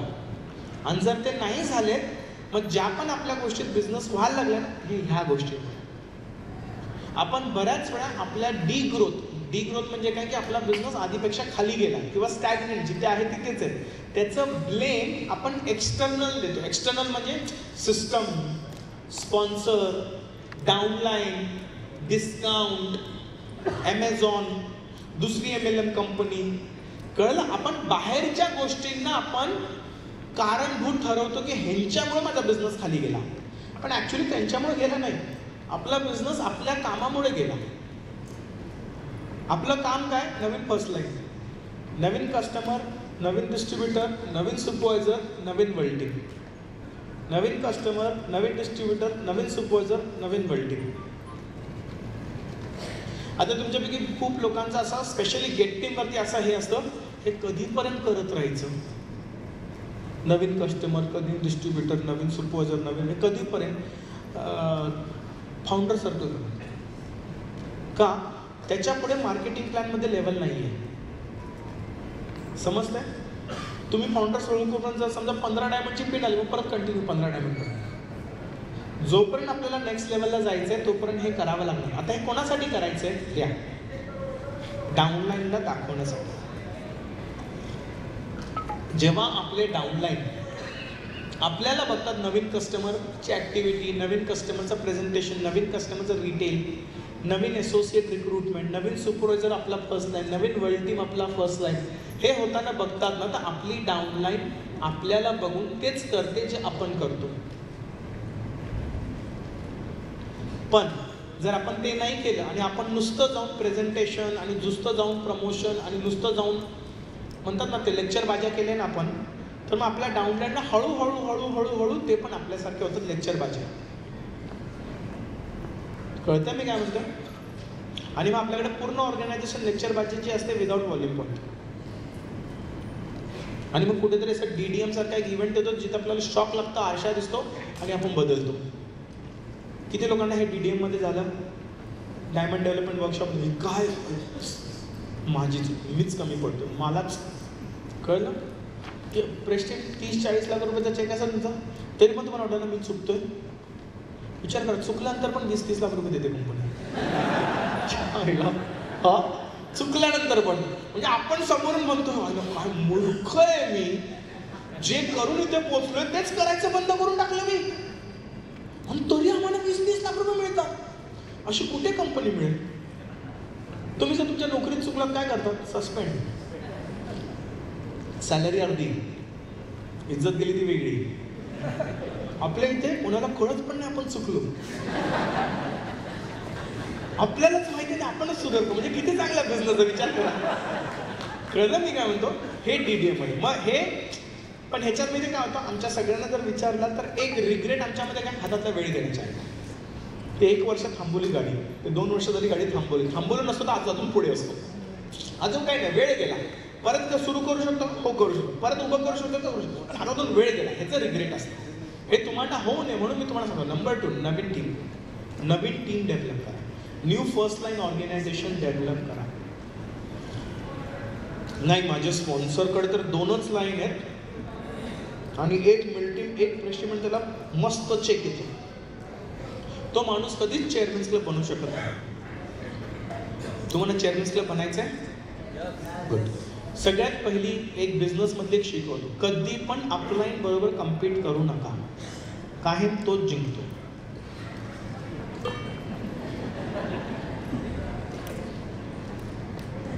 हार के जीतने वाले को स्पॉन्सर कहते हैं. कंपॅरिझन करू नका स्पॉन्सर. हा तर करत नाही, मी कशाला, ह्याच्यात तर दिसत नाही.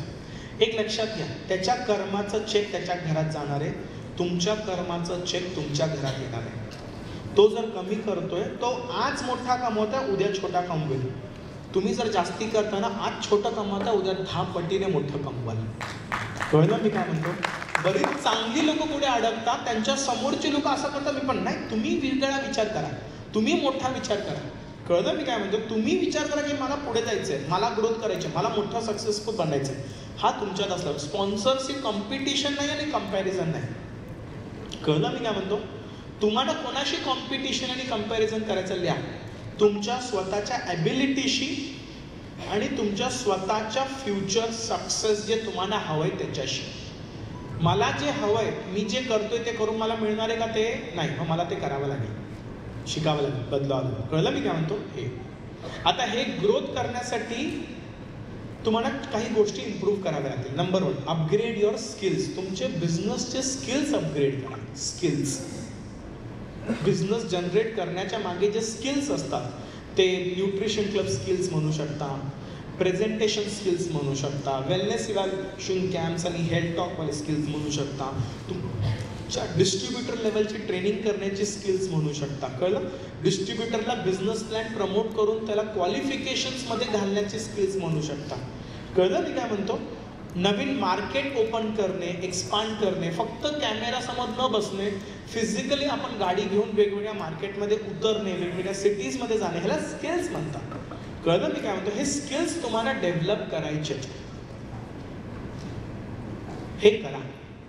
आणि हे बघा कोणाच्या चांगले आहेत आणि त्याच्याबरोबर चांगली मैत्री करा, त्याच्याबरोबर चांगलं रिलेशनशिप उभं करा, त्याला मेंटर म्हणून समजा. माझ्या 25 वर्षाच्या, म्हणजे मी तुम्हाला बोलतो, भरपूर लोक बोलतात आम्हाला तुझ्यासारखं स्पीकर खूप कमी आहेत, पण माझ्या हर्बलाईफ करिअरमध्ये काही मोजके लोक आहेत ज्यांनी मला बिकमिंग अ गुड स्पीकरसाठी इन्स्पायर केलं. And one of them is Manish sir. Okay, त्यांच्यामुळे मी एवढा चांगला स्पीकर बनू शकलो. समजतं मी का म्हणतो? दुसरे डेव्हिड सर आहेत. म्हणजे असे काही मोजके लोक आहेत ज्यांनी मला इन्स्पायर केलं, ज्यांना बघून मी मेस्मराईज आहे, ज्यांना मला ह्यांच्यासारखं बनायचं आहे, मला ह्यांच्यासारखं बोलायचं, मला ह्यांच्यासारखं ट्रेनिंग किंवा मला ह्यांच्यासारखं समजवता आलं पाहिजे, मला ह्यांच्यासारखे असे एक्झाम्पल्स घेता आले पाहिजे जसं लोकांना कळतंय मी काय म्हणते. हे तुम्हाला करायचं आहे. ज्या गोष्टीमध्ये तुम्हाला इम्प्रूव्ह व्हायचं आहे ना, जी गोष्ट तुम्हाला चांगली करायची आहे ना, त्याच्यात कोण ऑलरेडी करत आहे ते अपलाईनमध्येच असले पाहिजे अशी गॅरंटी नाही. ते तुमच्या साईडलाईनमध्ये असू शकतात, कुठेही असू शकतात, ते तुम्हाला करायचं. जर तुम्ही तसं केला तर you will make a big difference in your business. कळलं मी काय म्हणतो? अजून एक गोष्ट, जर तुम्हाला गेटिंगपासून मिल आणि मिलपासून प्रेस व्हायचं आहे तर एक्सेप्ट द रियालिटी, जे मी नंतर सांगेनच, पण accept the reality of any business, not Herbalife business.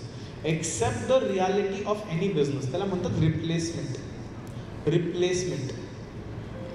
तुमची चांगल्यातली चांगली लोक कुठल्या कारणामुळे स्लो डाऊन होतील किंवा इनॅक्टिव्ह होतील हे तुम्हाला माहिती नाही.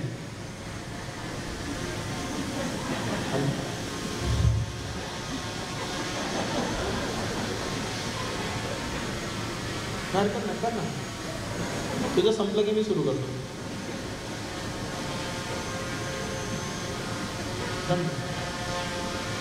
मला हे शिकायचं माहिती, मला मी टॅरेसवरती राहतो तर मला असं सोडायचं, असं फुल फिरून आलं. काय म्हणत होतो मी?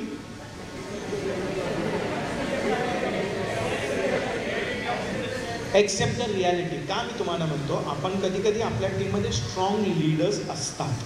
कळलं मी काय म्हणतो? ते स्ट्रॉंग लीडर सुपरवायझर वर्टीला थोडी मॅच्युरिटी नसणार, ते दुःख देऊन बसतील. त्यांना असं वाटतं गेलं माझं आयुष्य, गेलं माझं डायमंड. कळलं? पण ग्लोबल एक्सपान्शन केलं आपल्यात ती मॅच्युरिटी आली पाहिजे की not everybody will last long. Not everybody. आज जो खूप छान करतोय, वेगवेगळी कारणं असू शकतात, तो व्यक्ती स्लो डाऊन होईल किंवा इनॅक्टिव्ह होईल. म्हणजे काय? Never depend your business on one strong person किंवा टू स्ट्रॉंग पीपल. नेव्हर. जर तुमचा बिझनेस फक्त एकट्याच्या दुकट्यावरती अवलंबून असेल ना, तो एकट्याच्या दुकट्याला काय झालं ना तर गेला. कळलं? आता हे तुम्हाला का सांगतोय? मेंडोजा नावाचे एक चेअरमन्स क्लब मेंबर आहेत, त्यांनी मला ती स्टोरी सांगितली. त्याचे 6 डायमंड आहेत, त्यातले 2 स्ट्रॉंग प्रेसिडेंट एका सिटीमधून इव्हेंट करून येत होते आणि घाटातून गाडीत कोसळले आणि दोघे प्रेस्टिज गेले. 2 वेगळे प्रेसिडेंट, 2 वेगळे स्ट्रॉंग प्रेसिडेंट, 20K 30K. मी असं ऐकलं, मी श्रीकांतजी सर ड्रायव्हर ठेवा तुम्ही, आणि त्याच्यानं मी रूल बनवलं, म्हणजे कुठलेही प्रश्न एका गाडीत जाणार नाहीत. तुमची सेफ्टी नंतर, माझी फायनान्शियल सिक्युरिटी पहिली.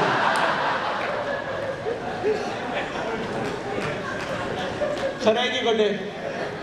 बरोबर आहे की नाही? तुमच्याबरोबर होऊ शकतं का? आणि कुठल्या कारणासाठी जर सांगता ना, तुमच्या टीम मधले काही लोक दुसऱ्या MLM मध्ये जातील का? तिथे सांगितलं गेलं न टुफाय करता चेक येतो. तर माझा असा विचार, कोणीच टुफाय करत नाही, मग चेक कोणावरती येणार?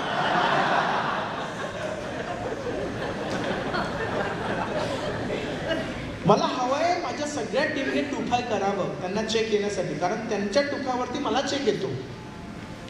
जर कोणीच टुफाय नाही केलं तर चेक कोणावरती येणार? म्हणजे कोण रॉक व्हॉल्यूम करणार? अशा वेगवेगळ्या कारणामुळे तुमची लोक जाऊ शकतात का? हो, जाऊ शकतात. कळलं? जर असा वेळ आला ना, काही चॅलेंजेस आले, काही डिफिकल्टीज आली, काही प्रॉब्लेम आला, तर लक्षात घ्या, लीडरने उभं राहिलं पाहिजे. लीडरच्या चेहऱ्यावरती स्ट्रेस, टेन्शन, प्रॉब्लेम, चॅलेंज दिसलं नाही पाहिजे. कळलं? जर लीडर ढसाळला तर काय होणार? तसं. कळलं मी काय? तुम्हाला तुमच्या ऑर्गनायझेशनचा तुम्ही लीडर, कुठल्याही सिच्युएशनला तुम्हाला सांभाळता आलं पाहिजे तुमच्या बिझनेससाठी. ओके? हे PPT दाखवा ना प्लीज. ओके? कळलं? आता number 2, find a new Y. आपण ज्या बॅकग्राऊंडमधून येतो, आता मला तुमच्याबद्दल माहिती नाही गाईस, ओके, पण मी ज्या फॅमिलीतून येतो त्या फॅमिलीमध्ये 35 वर्षाच्या गव्हर्नमेंट नोकरीनंतर माझ्या बाबांना 45,000 रुपये पगार होता. आता ज्या घरात एकलोता इन्कम 45,000, त्या घराची फायनान्शियल परिस्थिती किती असू शकते? तेवढीच की नाही?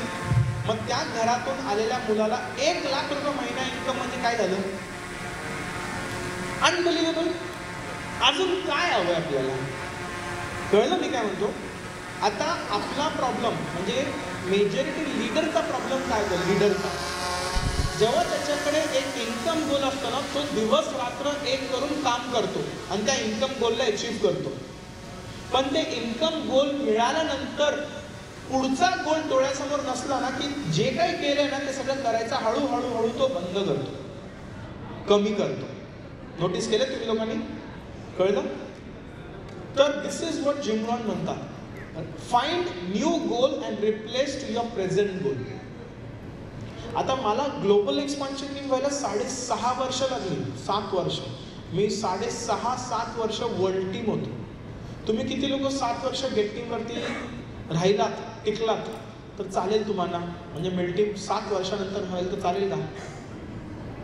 किती लोकांना चालेल? किती लोक नाही सांगा वेळ आहे?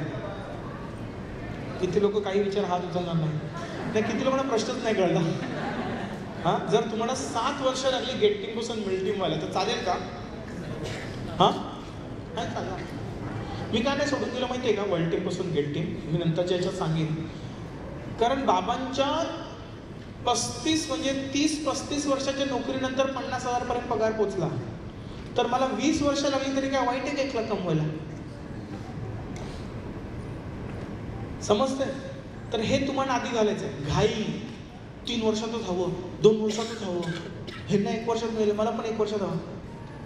तुम्ही स्वतःचं आयुष्य कम्पेअर करा ना. जिथे आहात, ज्या नोकरीत आहात, ज्या धंद्यात आहात, जिथे इन्कम आहे त्या इन्कम मध्ये 5 लाख पोचायला किती वर्ष लागतील? आणि त्या प्रोफेशन मध्ये 15 लाख रुपये पोचायला किती वर्ष लागतील? मग हरबलेमध्ये का घाई लागली आहे? मला 3च वर्षात करायचंय, 4च वर्षात करायचंय, 5च वर्षात करायचं, नाही झालं तर कावडी घाई लागली? समजतंय? मी 6.5-7 वर्ष सोडून का नाही गेलो? 2 रिझन. नंबर 1, हर्बलाईफच्या बाहेर माझ्यासारख्या मुलाला 1 लाख महिने मिळणे इम्पॉसिबल. आणि नंबर 2, हर्बल लाईफमध्ये जर सोडून नाही गेलो तर 100% एक दिवशी मला 1 लाख मिळेल. मग मी सोडून जाणार नाही. समजतं मी तुम्हाला काय म्हणतोय? You need to have a why. आता तुम्ही ग्लोबल एक्सपान्शन करा. मिल का व्हायचं तुम्हाला? कशासाठी व्हायचं मिलेनियम टीम? मला फ्रंट रो मध्ये बसायचं. तुमच्या घरात आहे सोफा? बसा ना दिवसभर त्याच्यावर. नाही, मला तिथे बसलो की मला अफ्रेश मिळतं. तुमच्या घरात नाही आणून देत बायको तुम्हाला? हे फ्रंट बसणे, अफ्रेश मिळणे, हे सगळं तुमच्या घरात आहे. तुमच्याकडे रिझन असतं मला मिलेनियम टीम का करायचं. कळलं? काही लोकांसाठी ते रिझन रिस्पेक्ट असतं, रिकग्निशन असतं, सेल्फ इमेज असतं. काही लोकांसाठी ते रिझन असतं त्यांचं फायनान्शियल कंडिशन, की जर महिन्याला 5-7 लाख रुपये आले ना तर डोक्यावरचं सगळं कर्ज मिटून जाईल, सगळ्या जबाबदारी निघून जातील. काही लोकांसाठी ते लाईफस्टाईल असते, एवढं जर आलं नाही का बाहेर मी गाडीच उभी करणार. कळलं? काही लोकांसाठी घर घेणे, शेत घेणे. कळलं? काही लोकांसाठी दागिने घेऊन असं गोल्डमॅन टाईप फिरणे. प्रत्येकाचे आपापले रिझन असतात की नसतात? तुम्हाला ते रिझन शोधायचं की मला मिलेनियम टीम का व्हायचं आहे, मला मिलेनियम टीम प्रेसिडेंट टीम का व्हायचं, हे रिझन हवं. मी तुम्हाला लिहून देतो, तुमच्यात पूर्ण क्षमता आहे त्या सगळ्या गोष्टी शिकण्याची आणि करण्याची मिल टीम आणि प्रेस टीम बनण्यासाठी. फक्त कुठली गोष्ट जी तुमच्याकडे राईट नाव क्लिअर नाही आहे, तुमचं वाय का करायचं. पैसा रिझन नाही आहे, पैसा का हवाय त्याला रिझन म्हणतात. गाडी रिझन नसते, गाडी का हवी त्याला रिझन म्हणतात. ओके. आता मगाशी मला ते कोण होते त्यांनी मला व्हिडिओ दाखवला. हां, त्या सरांनी मला व्हिडिओ दाखवला की रेंज रोवर घ्यायला रिक्षा घेऊन गेले. अख्ख्या रेंज रोवर कंपनीमध्ये भारतात किती लोक असतात जे रिक्षा घेऊन जातात रेंज रोवर घ्यायला? ते रेंज रोवर नाही आहे, मी रिक्षा चालवणारा माणूस रेंज रोवर घेतोय. ही जी त्यांची आयुष्यातली कमाई आहे ना, ही स्टोरी, ही आयुष्यातली कमाई आहे ना, हे पुढचे किती येणारे जनरेशन पिढ्या त्यांच्या बोलत असतील. आमच्या आजांनी ना रिक्षा घेऊन गेलेली हे घ्यायला, हो की नाही? ते कार नाही, घर नाही, पैसा नाही, चेक नाही, त्याच्या मागचं रिझन. आणि ते रिझन असतं तुमचं इमोशन. ते इमोशन पॉवर क्रिएट करतं तुम्हाला सगळ्या गोष्टी करण्यासाठी, ते मिळवण्यासाठी. इमोशन. कळलं मी काय म्हणतो? तर तुम्ही तुमचं रिझन शोधा. Why do you want to become millionaire team, why do you want to become president team.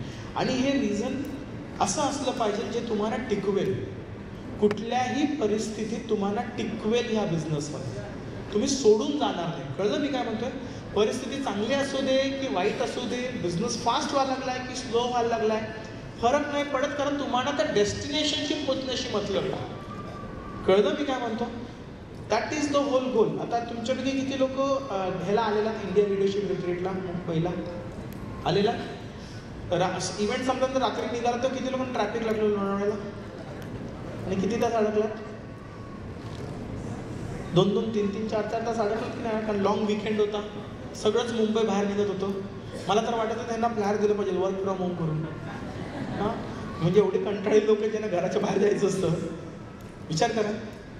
पण आपण आता ट्रॅफिक जाऊ दे, मोर दिसत जाऊ युटर्न मारू मुंबईला. आपण केलं कोणी असं? ट्रॅफिक मारू जाऊ 3 तास तर 3 तास, पूर्ण लाल तर लाल, लोणावळा संपल्यानंतर मग फ्रीच आहे. निघालो की नाही निघालो पण तिथून? पण मध्ये डिस्ट्रॅक्ट झालो का? युटर्न मारलं का? खाली गेलो का? जाऊ दे चला आपण रूम घेऊन लोणावळ्यात राहू, सकाळी जाऊ. नाही ना. तो गोल आहे ना, गोल तुम्हाला टिकवतो. ते वाय तुमचं. कळलं? वाय तुम्हाला टिकवतं. तर as a global expansion team मी तुम्हाला जेन्युअनली बोलतो, मिलेनियर टीम आणि प्रेसिडेंट टीम, मार्केटची मेहनत सोपी आहे, माइंडची मेहनत डिफिकल्ट आहे. मार्केटमध्ये ज्या गोष्टी कराव्या लागणार आहेत ना त्या सोप्या आहेत, स्वतःला जे इम्प्रूव्ह करायला लागणार आहे ना ते डिफिकल्ट आहे. आणि त्या डिफिकल्ट गोष्टीसाठी आपल्याकडे एक वाय असला पाहिजे, एक रिझन असलं पाहिजे. कळलं मी तुम्हाला काय म्हणतो? आता तुमच्या लेफ्टला कोण बसलाय बघा, लेफ्टला बघितला, राईटला कोण बसलाय बघा.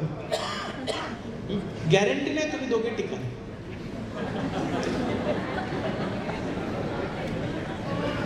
मी काय म्हटलो, गेट इन झाला तर 10 टाइम चान्सेस आहे तुम्ही टिकण्याचे, 100% थोडी आहे. तुम्ही पण जाऊ शकता बरोबर, पण तुमच्या दोघांपैकी कोण जाईल? कारण मी जेव्हा गेट टीम झालो होतो, माझ्या बाजूला बसणारा मुलगा पण एक गेट टीम होता, पण तो सोडून गेला लाईफ. आणि जेन्युअनली तो माझ्यापेक्षा चांगला होता. का सोडून गेला? त्याच्याकडे त्याचे रिझन्स असतील. सोडून जाण्याचे नाही, न टिकण्यासाठी रिझन्स. माझ्याकडे टिकण्यासाठी रिझन होते, मी टिकलो. कळलं? तर तुम्ही शोधा. आता हे रिझन आहे ना, लक्षात घ्या, खूप डिफिकल्टी आहे हे रिझन शोधणे. का मी तुम्हाला सांगतो. मी गेट टीम होता माझं स्वतःचं घर विकत घेतलं, 1 BHK ठाण्यामध्ये. लहानाचा मुलगा जो मोठा झाला, 1 रूम किचनमध्ये मी लहानाचे मोठे झाले. 1 रूम किचन, बेडरूम नाही. बेडरूम आमच्या घरात नव्हतंच, बेडरूम असणं हेच आम्हाला माहिती नव्हतं. कळलं का? आम्ही त्या लहानाच्या, तर मी गेट टीम होता मी 1 BHK घर घेतलं. कळलं मी काय म्हणतो? हे सांगायचं अर्थ की तो आमच्यासाठी खूप मोठा घर होता, पण त्याच्यानंतर आता दुसरं घर विकत घेणं वेळ आहे का? आपण आयुष्यात एकच घर घेतो. कळलं मी काय म्हणतो? ही जी आपली माइंडसेटची ट्रेडिशन आहे ना, ती मला तोडायला वेळ लागली. कारण आपण ज्या परिस्थितीत लहानाचे मोठे झालोय, आपण ज्या संस्कारात लहानाचे मोठे झालोय, गाडी कितींदा घेतो, घर कितींदा करतो, पैसे घेऊन असं अजून काय. हा अजून काय वाला शब्द आहे ना, आपली ग्रोथ थांबवतो. आपली ग्रोथ. मी हर्बलाईफमध्ये जेव्हा इंटरनॅशनल ट्रॅव्हल करायला सुरू केलं, जेव्हा वेगवेगळ्या प्रेसिडेंट टीमचं घर बघितलं, मी आता काल प्रेस्टिजवर आमची मीटिंग चालली होती, तेव्हा डेव्हिड सरांचं घरबद्दल सांगितलं मी जेव्हा त्यांचं घर बघितलं, माझं डोकं फिरलं. त्या डेव्हिड सर ज्या घरात राहायचे त्यांच्याकडे 4 बेडरूम होते. 1 बेडरूम त्यांची आणि त्यांच्या बायकोची. ओके. एका बेडरूमला त्यांनी ऑफिस कन्वर्ट केलेलं, जिथे आम्हाला ट्रेनिंग घ्यायची आमचे. 3ऱ्या बेडरूमला त्यांचा 4 वर्षाचा मुलगा राहायचा. मी 19 वर्षाचा मुलगा किचनमध्ये झोपतो रात्री. समजतं मी काय होतं, मी किचनमध्ये झोपून मोठा झालेला मुलगा आहे. तर 4 वर्षाच्या मुलाला त्याचं स्वतंत्र बेडरूम बघितलं आणि त्याच्याकडे आपली नजर कशी जाते? कळलं का? आणि मग 4थं बेडरूम काय म्हणतात? Guest bedroom. म्हणजे काय? पाहुणे आले तर साठी बेडरूम. कळते मी का? आता मला सांगा, त्या इव्हेंट नंतर जेव्हा मी माझ्या 1 BHK मध्ये रिटर्न जायचं, मला कसं वाटायचं ते 1 BHK? कसं वाटायचं? ह्याला म्हणतात new why. New get team झाल्यामुळे तुम्ही अचीव केलं, हेल्थ अचीव केली, पैसा अचीव केला, रिकग्निशन अचीव केलं. व्हॉट्स नेक्स्ट? व्हॉट्स नेक्स्ट? तुम्हाला माहिती आहे, तुम्ही एका आयुष्यात 10 घरं घेऊ शकता. Is it amazing? काल रात्री मी 2 घेतले. काल रात्री 10:30 वाजता 2 चेक घेऊन आलो. 2. आमच्या एरियामध्ये एक लॉन्च होते, मोठा प्रोजेक्ट. 21 तारीख, आजच 21 आहे ना, आज लॉन्च होतो. इन्व्हेस्टर ग्रुप असतो जे अख्खा फ्लोअर विकत घेतात. 4 फ्लोअर, एका फ्लोअरचे 4 फ्लॅट, तर 16 फ्लॅट एकत्र घेऊन टाकले. तर त्या ग्रुपमध्ये मी आहे, तर मला ते पाठवलं. मी ठीक आहे 2. आता हे राहायसाठी घेतले का? हां, का घेतले? हां, 15 तारखेला परत चेक केले. प्रॉब्लेम हा आहे, परत चेक केले. समजा तुम्हाला ह्या 15 तारखेला 1 करोड रुपयाचा चेक आला, काय कराल? तुम्ही खर्च करताना बिझी आहे, महिना संपला, परत दुसरा आला 1 करोड, आता काय कराल? असं गेले 6 वर्ष चालले माझ्याबरोबर.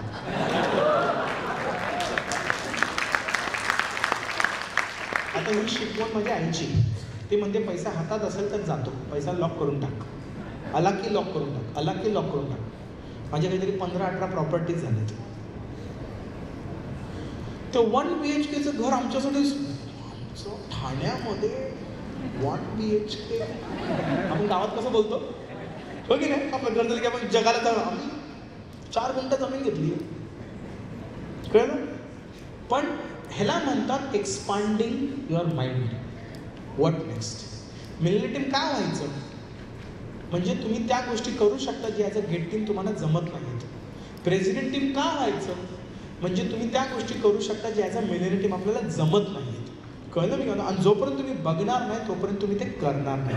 तर फाइंड अ वाय, एक वाय शोधा स्वतःसाठी. Okay, next. वेळ लागतंय म्हणजे होत नाही असं नाहीये. Just because it is taking time doesn't mean it's not happening. आपला सगळ्यात मोठा प्रॉब्लेम काय असतो? कंपॅरिझन. की त्याचं 3 वर्षात झालं, त्याचं असेल 3 वर्षात, आपलं का नाही? होऊ शकतं रे, झालंय का? नाही, मग 4 वर्षात होईल, काय वाईट आहे? हां,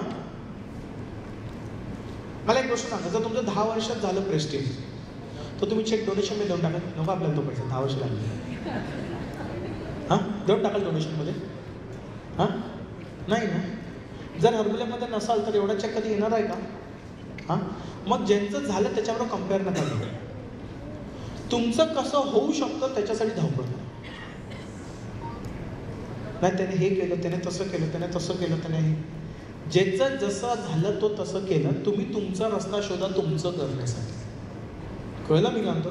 तर होप नका सोडू, कॉन्फिडन्स नका खाली येऊ देऊ. तुमचं पण होत आहे, फक्त तुम्हाला दिसत नाही. मे बी तुमचं देवाने लिहिलंय की तुम्हाला 11 वर्षच लागणार आहेत प्रेस्टिंग व्हायला. जर टिकला तर 11, तर काय करायचं? 9.5 वर्ष येऊन सोडून द्यायचं. हां, तुम्हाला माहिती आहे, आम्हाला, मी तुम्हाला एक टिप देतो ॲज अ लीडर. मार्क्यूज ऐका, मार्क्यूजला रेग्युलरली ऐका. मार्क्यूजचे व्हिडिओज, ट्रेनिंग्स. मार्क्यूजचं एक सेंटेन्स आहे ज्याने जगाला टिकवलं आहे. Is it bad to become president in 17 years? जर तुम्हाला 17 वर्ष लागली प्रेस्टिंग व्हायला तर चालेल का? चालेल? काही म्हणून नाही, मला नाही होणार. चांगली गोष्ट, पण लागलं तर कारण एक सांगू का? घाईत ऍक्सिडेंट होतो. घाई जे लवकर वरती जातं ते लवकर खालती पण येतं. It is just a time. आपल्याला लवकर प्रेस्टिंग नाही बनायचं, आपल्याला आयुष्यभर प्रेस्टिंगचा चेक कमवायचं, हे डोक्यात ठेवा. आपल्याला लवकर प्रेसिडेंट टीम नाही व्हायचं, आपल्याला आयुष्यभर प्रेसिडेंट टीमचा चेक कमवायचा. आता ते कमवायला कोणाला 3 वर्ष लागतात, कोणाला 5, कोणाला 8, कोणाला 10. काय प्रॉब्लेम आहे का आपल्याला? काही प्रॉब्लेम नाही, आपण करू शकतो ना. What it? तर हे डोंट डू. हा माझा चेक आहे पहिल्या 10 वर्षाचा. तुमच्या लोकांना जाम हे आहे ना, घाई आहे ना, हे बघा. पहिल्या वर्षी चेक कितीचा होता? 16,000. दुसऱ्या वर्षी 30,000. तिसऱ्या वर्षी का? माझं रिक्वालिफिकेशन गेलेलं. मी सुपरवायझरपासून परत असोसिएट झालो, हर्बलाईफ सोडून गेलो. तुमच्यापैकी किती लोकांना शॉक्ड आहे की अमोल खिलारे हर्बलाईफ सोडून गेलेला. आज वर्ल्डिंगमध्ये ती स्टोरी सांगेल, चालेल का? सोडून गेल्यानंतर मी काय केलं ते पण सांगेन, ऐकायचं आहे का? आणि बाहेर गेल्यानंतर आतली एक किंमत कळल्यानंतर माणूस परत आतमध्ये येतो, कळलं ते. मग आल्यानंतर परत सुरू 21 हे तुला किती लोकांनी DDMमध्ये ते 2007च्या इव्हेंटबद्दल ऐकलं की तो गोवामध्ये झालेला मेंडोजा. त्या इव्हेंटमध्ये बऱ्याच लोकांचा बिझनेस कायापलट झाला. मी त्याच्यातला एक आहे. 2007चा चेक कितीचा होता बघा, 2008चा, 2009चा, 2010चा. ते म्हणतात ना, जब जागे तब सवेरा. ज्या दिवशी अक्कल आली त्या दिवशी धंदा सुरू. मग मागे वळून बघायचं नाही, कळलं मी काय म्हणतो? मला 7 वर्ष लागली धंद्याचा अक्कल यायला. हू केअर्स? हां, माझ्या पहिल्या 10 वर्षाचा माझा टोटल इन्कम किती आहे? 1,10,00,000 पहिल्या 10 वर्षाचं. आता एव्हरी मंथ किती येतं? म्हणजे पहिल्या 10 वर्षात येत नाहीये. ह्याचं झालं, त्याचं झालं, ह्याचं झालं, त्यांचं झालं, आपलंच होत नाही. म्हणून मी सोडून गेलो असतो किंवा मी माझी 100% दिली नसते तर आज इथे पोचलो असतो का? तर आपल्याला लवकर प्रेसिडेंट टीम व्हायचं नाहीये, आपल्याला एव्हरी मंथ प्रेसिडेंट टीमचं चेक कमवायचं, कळलं? अजून एक तुम्हाला खूप मोठी शिकवण देतो. ही गेल्या 4-5 वर्षात मी खूप बघतोय मार्केटमध्ये. ओके, जसे मनीष सर माझे मेंटर आहेत ना, तसे अजून एक माझे मेंटर आहेत, हे व्हाईट सूटमध्ये घातलेले, AD नलवरकर. तुमच्यापैकी कोणीच ह्यांना ओळखणार नाही, कारण तुम्ही हर्बलाईफ जन्माला यायच्या 10 वर्ष आधी हर्बलाईफ इनॅक्टिव्ह झाले. हे इंडियातले मास्टर ट्रेनर होते. मास्टर ट्रेनर कशामध्ये माहिती आहे का? रिटेल. हे महिन्याला 15,000 व्हॉल्यूम पॉईंट रिटेल करायचं बिना न्यूट्रिशन क्लब. ते जिथे उभे असतील तिथे रिटेल करायचे. त्यांच्या बॅग असा त्यांची एक सुटकेस असायची छोटीशी ब्लॅक कलरची, आणि त्याच म्हणे सर त्याशी सुटकेस असायची माहिती ते जुने ऑफिसला जाऊन ते सुटकेस तशी त्यांची सुट टाक्कीने खोलायची. खोलल्यानंतर काहीम त्यात 4-5 लाख रुपये मिळायचे कॅश, काहीम. आणि ते सुपोजर कसं म्हणजे आपलं सुपोजर 40 डबा लेने का 4,000 व्हॉल्यूम पॉईंट 3 महीने में बिक जाता है. माणूस बोलते बिकता ये देख, ये 2 दिन में बेचा 6 लाख रुपए प्रोडक्ट खरीदने का. चल मेरे साथ चल, तेरे सामने मैं 6 लाख का माल खरीदता बिकॉज मेरा बिकता है, तेरे को सिखाऊंगा कैसा बेचने का. डालने का है 2 लाख रुपया. हां चल. असे सुपोजर बनवायचे, असे. मी असं बघायचं, मला 3-4 जन्म तर लागेल ना रे यांच्या एवढं व्हायला आपल्याला. ह्या जन्मात तर आपल्याला जमत नाही यांच्यासारखं व्हायला, कळलं मी काय म्हणतो? डेव्हिड सर आम्हाला एक शिकवायचे, धंद्याचा हिरो नका बनू. डेव्हिड सर जॉब स्मार्ट, ते म्हणायचे धंद्याचा हिरो नका बनू. जर तुम्ही धंद्याचे हिरो बनाल ना तर धंद्यामध्ये 0 व्हाल. म्हणजे काय? तुमच्या अख्ख्या ऑर्गनायझेशनमध्ये तुम्ही श्रेष्ठ, तुमच्यासारखा कोणीच करू शकत नाही, हा तुमच्यासाठी सगळ्यात मोठा डिसएडव्हान्टेज आहे. तुम्हाला बघून तुमच्या टीमला छायला याच्यापेक्षा तर मी चांगलं करेन, तुम्ही मोठं करा. कळलं मी काय म्हणतो? आपल्या बिझनेसमध्ये माझ्यासारखा माझ्या डाऊनलाईनमध्ये कोणीच करू शकत नाही, हा पॉइझन आहे. आपल्या बिझनेसमध्ये माझ्यापेक्षा 10 पटीने माझी लोक चांगली करतात, हा आपल्या बिझनेसमधला सिक्रेट इन्ग्रेडियंट ऑफ ग्रोथ. कळलं मी काय म्हणतो? आता हा फोटो मी तुम्हाला का दाखवला? हे मल्टीला दाखवेन का? नाही, हे तुम्हाला का दाखवेन? तुम्ही तुमच्या धंद्याचे हिरो नका हो. म्हणजे जिधर हम खडे उधर लाईन सुरू होते, अमिताभ बच्चनला शूट करतो आपल्याला. आपण जेवढं सिम्पल ऑर्डिनरी बिझनेस उभा करू जे सगळे लोक करू शकतात ते, आणि जेवढा कमी काय म्हणतात त्याला आपण स्वतःला स्पॉटलाईटमध्ये आणू आणि आपल्या टीमला जास्त स्पॉटलाईटमध्ये घालू, तेवढी आपली बिझनेस वाढते. कळलं मी काय म्हणतो? 2 प्रकारचा बिझनेस आहे, हिरो बनण्याचा किंवा हिरो बनवण्याचा. हिरो बनण्यामध्ये आयुष्यभर तुम्हाला ती सायकल चालवतच राहायची, कारण थांबला तर हिरो थांबला, सायकल पडली. हिरो बनवण्याचं काम, तो हिरो आपलं काम करतो, तुम्ही आपला चेक कमवून आयुष्य जगताय सुखाचं. कळलं? डेव्हिड सॉल म्हटलं बघितलं कधी? एकदम पीस माइंडला बसलेलं असतं का? आहेत टीममध्ये 30 प्रेसिडेंट. करतात त्यांना ते हवे आहेत. टीममध्ये 200 मिलियन टीम करतात त्यांना ते हवे आणि त्यांच्यापेक्षा मोठे लोक आहेत टीममध्ये स्टार. कळलं मी काय म्हणतो? आपल्या बिझनेस आपल्या टीममधल्या लोकांना स्टार बनवणे, आपला बिझनेस आपल्या टीममधल्या लोकांना मोठं बनवणे. तो कॅमेऱ्याचा स्पॉटलाईट आपण नाही, हे तुमच्यामुळे होत नाही आहे. मी तुम्हाला समजवतो. हे आजच्या जगात जगभरात का होतं आहे? Social media. सगळ्यांना सोशल मीडियावरती फेमस व्हायचे, सगळ्यांना फॉलोअर्स वाढवायचे, सगळ्यांना लाईक्स वाढवायचे, सगळ्यांना मी ह्या टीमचा करता झाला. व्हेरी गुड, करा, हरकत नाही. लॉंग रनमध्ये तुम्ही गायब व्हाल. Network marketing business, network marketing बिझनेसमध्ये keep your business as simple, duplicable, anybody can do. जेवढा सोपा तुमचा बिझनेस करण्याचा वे तुम्ही ठेवाल, तेवढे जास्ती लोक तुमचा हा बिझनेस तुमच्यापेक्षा चांगलं करू शकतील. कळलं मी काय म्हणतो? आणि that will help you to build walk away business. लिहा, walk away business, walk away business. A business that you are not needed. असा बिझनेस जिथे तुमची गरज रोजच्या रोज बिझनेसला उचलण्यासाठी नाही आहे. कळलं? तुमची गरज फक्त ॲम्ब्युलन्ससारखी पडते. वाट लागली तर 911, तसं वाट लागली की माझं अप्लाय नाही, मग तुम्ही हजर. पण अदरवाईज ते लोक त्यांचं ते सांभाळतात, त्यांचं ते करतात. हे करा. कळलं का? मी तुम्हाला समजवतो. तुमची माझी चुकी नाही. आपण एक नॉर्मल ऑर्डिनरी लाईफमधून आलो आहे, जिथे आपण काही दुसऱ्यांना मान बघितला आहे, दुसऱ्यांना रिस्पेक्ट घेताना बघितलं, दुसऱ्यांना फेमस होताना बघितलं. आपल्याला कधी चान्सच नाही मिळाला असं फेमस होण्याचा. मग हर्बलाईफमध्ये जे आपल्याला चान्स मिळतो ना, तो त्या फेमस आहे ना, फेमस हे आजार बनतात. कळते?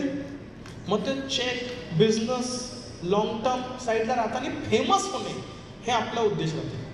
कळलं? म्हणजे ते मी रेडिओ मिरचीवरती आपल्याच मराठीत ना, कोल्हापूरला होतो रेडिओ मिरचीवरती टोमॅटो येतं ना काहीतरी, त्याच्यात एक मस्त तो म्हणला, मला फेसबुकवरती 1000 मित्र आणि रस्त्यावरती कोण ओळखत नाही कुत्र. कळलं मी काय म्हणतो? म्हणजे नावासाठी तुम्ही खूप फेमस व्हाल, पण तुमच्या व्हॉल्यूम अकाउंटमध्ये ठणठण गोपाळा. काय हवंय? जग ओळखत नाही तुम्हाला, पण आईला 1 लाख रॉयल्टी पॉईंट झाली लास्ट. काय चांगले? महिन्याला 8 लाख रुपयाचं चेक आहे. काय हवंय? समजतं मी काय म्हणतो? Is it true? आणि जर राईट वेने बिझनेस कराल ना, तर तुम्हाला बिझनेस ओळखेल. आज पण माझा खूप रिस्पेक्ट आहे त्यांच्यासाठी, नलवड सरांसाठी. पण ते म्हणतात ना, राईट, लर्न फ्रॉम एव्हरीबडी. चांगल्या लीडरकडून पण शिकू शकता, चांगल्या लीडरच्या चांगल्या गोष्टीतून पण शिकू शकता, आणि चांगल्या लीडरच्या चुकीतून पण शिकू शकता. कळलं मी तुम्हाला काय म्हणतो? तर this is one. This is last part for you guys as a leader. आणि हे स्पेशली मिलेनियल टीम्स, प्रेसिडेंट टीमसाठी. ओके? कारण हा टॅक्टिव मीटिंग आहे, ते सगळ्यांसाठी. हे तुम्ही बघा, हे लाईफ सायकल आहे. Life cycle. Hard time create strong people. आता हार्ड टाइम म्हणजे काय? मनीष सर 2000 मध्ये जॉईन झाले, बिझनेस असावरती गेला आणि असा खालती आला, आणि आल्यानंतर मग कोणी घेत नव्हतं, करत नव्हते. पहिले 2, 3, 4, 5, 6 वर्ष काहीच चालत नव्हतं. मी जेव्हा पुण्यात 2006ला काम करायला आलो होतो, कंपनीचे इव्हेंट्स होत होते. मनीष सर इव्हेंट्स करायचे. मनीष सरांच्या इव्हेंटमध्ये मी रिक्वेस्ट केली की मला तुम्ही घ्याल का? ते म्हटलं, अरे ये ना मग बिंदास. आता विचार करा, त्यांचं साईडलाईन आहे, मी कोण आहे त्यांचं साईडलाईन. जर मी वाढवलं तर त्यांना काय मिळणार आहे का? नाही. पण ते मोठ्या मनाने म्हटलं, ये माझ्या सिस्टममध्ये काम कर. मी त्यांच्या इथे मीटिंगला जायचो, HMsला जायचो, ट्रेनिंग्सला जायचो. आता जेव्हा हॉल भरायचं नाही तर हॉलचं तर भाडं पूर्ण द्यायचं ना. मग हॉलचा पैसा कमी पडला तर मनीष स्वतःच्या खिशातून घालायचे. माझ्याकडे यायचे मागायला की आम्हाला एवढा लॉस झाला तू. नाही, माझ्याकडे कधी आले नाही मनीष, कधी नाही. तू तुझ्या लेवलच्या हिशोबाने कॉन्ट्रीब्युशन दे, तुझं तिकीट बस, बाकी सगळं मी सांग. त्यांनी ते हार्ड टाईम बघितलं ना, त्यांनी तो बिझनेस टिकवला ना पुण्यामध्ये. लोक कमी होते तरी पण शो बंद नाही केला ना. STS चालवत राहिले, सुपरवायझर स्कूल चालवत राहिले, लॉसमध्ये गेले तरी खिशातून पैसे भरत राहिले. वेगवेगळ्या साईडलाईन्सला घेऊन त्यांनी इव्हेंट केलं. त्यावेळी सोपारकर करून एक कपल होतं, नवरा बायको, त्यांना आम्ही घेऊन चालायचो. जयदीप मोगे करून एक होता. बरेच असे ग्लोबल एक्सपान्शन टीम्स आणि मिलेनियल टीम्स होते वेगवेगळे. मनीष सर सगळ्यांना घेऊन एकत्र करायचं. Hard time create strong people. Manish सरांकडून काय शिकायला मिळालं? हां, सगळ्यांना घेऊन चाला. आता तुम्ही ते करताय का? तुम्ही ज्या सिटीमध्ये काम करताय, तुमच्या आजूबाजूला भरपूर लीडर्स आहेत जे तुमचे अपलाईनचे डाऊनलाईन नसेल पण ते तुमच्यासाठी साईडला यायचे, हो की नाही? किंवा ते वेगळ्या ऑर्गनायझेशनमध्ये असतील पण तुमच्यासाठी ते साईडला आहेत. बरोबर आहे ना? मग आपलं त्यांच्याबरोबर कसं आपण त्यांना घेऊन चालतो, सांभाळून चालतो, सपोर्ट करतो, की आपण त्याला कॉम्पिटिटर समजतो? आपण त्याचा बिझनेस खाली पाडण्यासाठी काम करतो, की आपण चल तू पण मोठा हो, मी पण मोठा होतो, तुझी लोक असेल घेऊन माझ्याकडे, मी तुला कन्वर्ट करून देतो. आपण असं करतो का? नाही. हां, आज अमोल खिलारे बनू शकला असता का जर मनीष सरांनी त्यांच्या सिस्टममध्ये मला अलाव केलं नसतं तर? हां, मला 100 प्रश्न फोन मारतात की या, मी म्हणतो विचार करून सांगतो. तर ह्यांनी फोन केला फक्त म्हटलं डेट द्यायची, दॅट्स गेम. हे तुम्ही सांगा, जर तुम्ही तुमच्या मार्केटमधले मनीष सर झालात तर अमोल खिलारेसारखी किती लोक उभी राहू शकतात? कळते? मेल्यानंतर तुमच्याकडे गाडी कुठली होती आणि घर किती मोठं होतं ते आठवत नाही. मेल्यानंतर तुमच्या तिरडीला लोक फक्त एवढ्यासाठी येतात की तुम्ही त्यांच्या आयुष्यात काय कॉन्ट्रीब्यूट केलंय. तुम्हाला आठवण तुमच्या कामामुळे ठेवतात, तुमच्या अचीवमेंटमुळे ठेवतात. Is it true? Hard time create strong people like us. कळलं? जेव्हा वाईट वेळ असते, चॅलेंजिंग वेळ असते, डिफिकल्ट टाइम असतो, तेव्हा काय आता सर्वाईव्ह करणं खूप इम्पॉर्टंट आहे. जिवंत राहणं म्हणतात ना, जिंदा है तो जंग जारी है. कळते? Hard time create strong people. आता स्ट्रॉंग लोक कोण असतात? Strong people create good time. हे ठोकून काम करतात, मेहनत करतात, मार्केटमध्ये मॅसिव्ह नंबर्स उभे करतात. म्हणजे आता तुम्हाला विचारतो, किती लोकांना वाटतं 100 इन्व्हिटेशन दिवसाला दिले खूप मेहनतीचं काम आहे? म्हणजे खरं बोला, हो की नाही? मी 4000 फ्लॅट दिवसाला वाटतो. 4000. एक दिवस नाही, 3 महिने, 6 महिने. मी 1,00,000 फ्लायर एकत्र प्रिंट करून घ्यायचो. 1,00,000 आणि दिवसाला 3,000 ते 3,000 बेंचमार्क. 3,000च्या खाली हालायचं नाही. 3,000 ते 4,000 फ्लायर वाटायचो. Dadar station, BT station, Churchgate station, Dombivli station, Thane. मी मुंबईतला माणूस आहे. आता मला सांगा, 3,000 फ्लायर वाटत असताना पाय दुखतात का? आता आपण जेव्हा 20 इन्व्हिटेशन द्यायला जातो, एकदम चांगले स्पोर्ट्स शू घालून जातो. काय कम्फर्टेबल असली पाहिजे. आमच्याकडे कसले शू होते? कम्फर्टेबल नाही. कळलं मी काय म्हणतो? Hard time create strong people. Strong people जे मेंटली स्ट्रॉंग असतात, साम दाम दंड भेद करायला तयार असतात, त्यांना कुठली गोष्ट खेचू शकत नाही, पाडू शकत नाही. जी हार्ड लोक असतात तर आपल्या मेहनतीने चांगला वेळ उभा करतात. स्ट्रॉंग. मनीष सरांसारख्या लोकांमुळे माझ्यासारखे लोक पुण्यात उभी राहिले. आम्ही काय केलं? लेफ्ट राईट सेंटर नंबर्स उभे केले, काम केलं, इव्हेंटमध्ये नंबर्स आणले. जिथे आमचे 100 लोकांचे STS होत होतं, तिथून आम्ही लोकांनी उचलून त्या STSला 1000 लोकांपर्यंत नेला.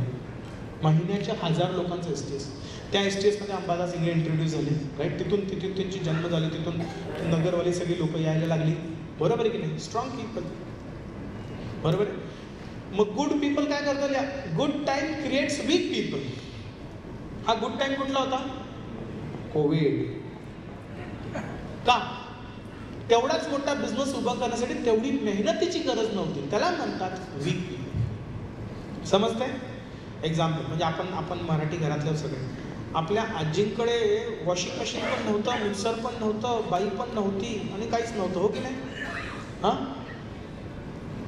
आपल्या आईकडे वॉशिंग मशीन आलं, फ्रीज आलं, मिक्सर आलं. आपल्या बायकोकडे 4 कामवाली बाई आली.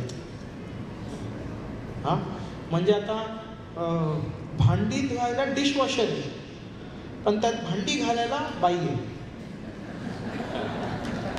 वॉशिंग मशीन आहे कपडे धुवायला, पण काढून सुकवण्यासाठी बाई आहे, हो की नाही? हे जनरेशन टू जनरेशन बदलत जातं की नाही? आज जर माझ्या बायकोला म्हटलं घरातली कामं कर, ती म्हणेल आपली आयडी वेगळी, तू तुझी आयडी मी माझी आयडी, हो की नाही? का? कारण आत्ताची जनरेशन त्याच्यात जन्माला आलीच नाहीये, हो की? आणि माझ्या मुलीला जर म्हटलं की आज कामवालीने सुट्टी मारली, तर का अशी सुट्टी घेतली तिने? म्हणजे मला भीती बायकोची नाही, माझ्या मुलीची आहे की ती कसं आयुष्य जगेल, हो की नाही? तुम्हाला समजतं मी काय म्हणतोय? Hard time create strong people. Strong people create good times. Good times create weak people.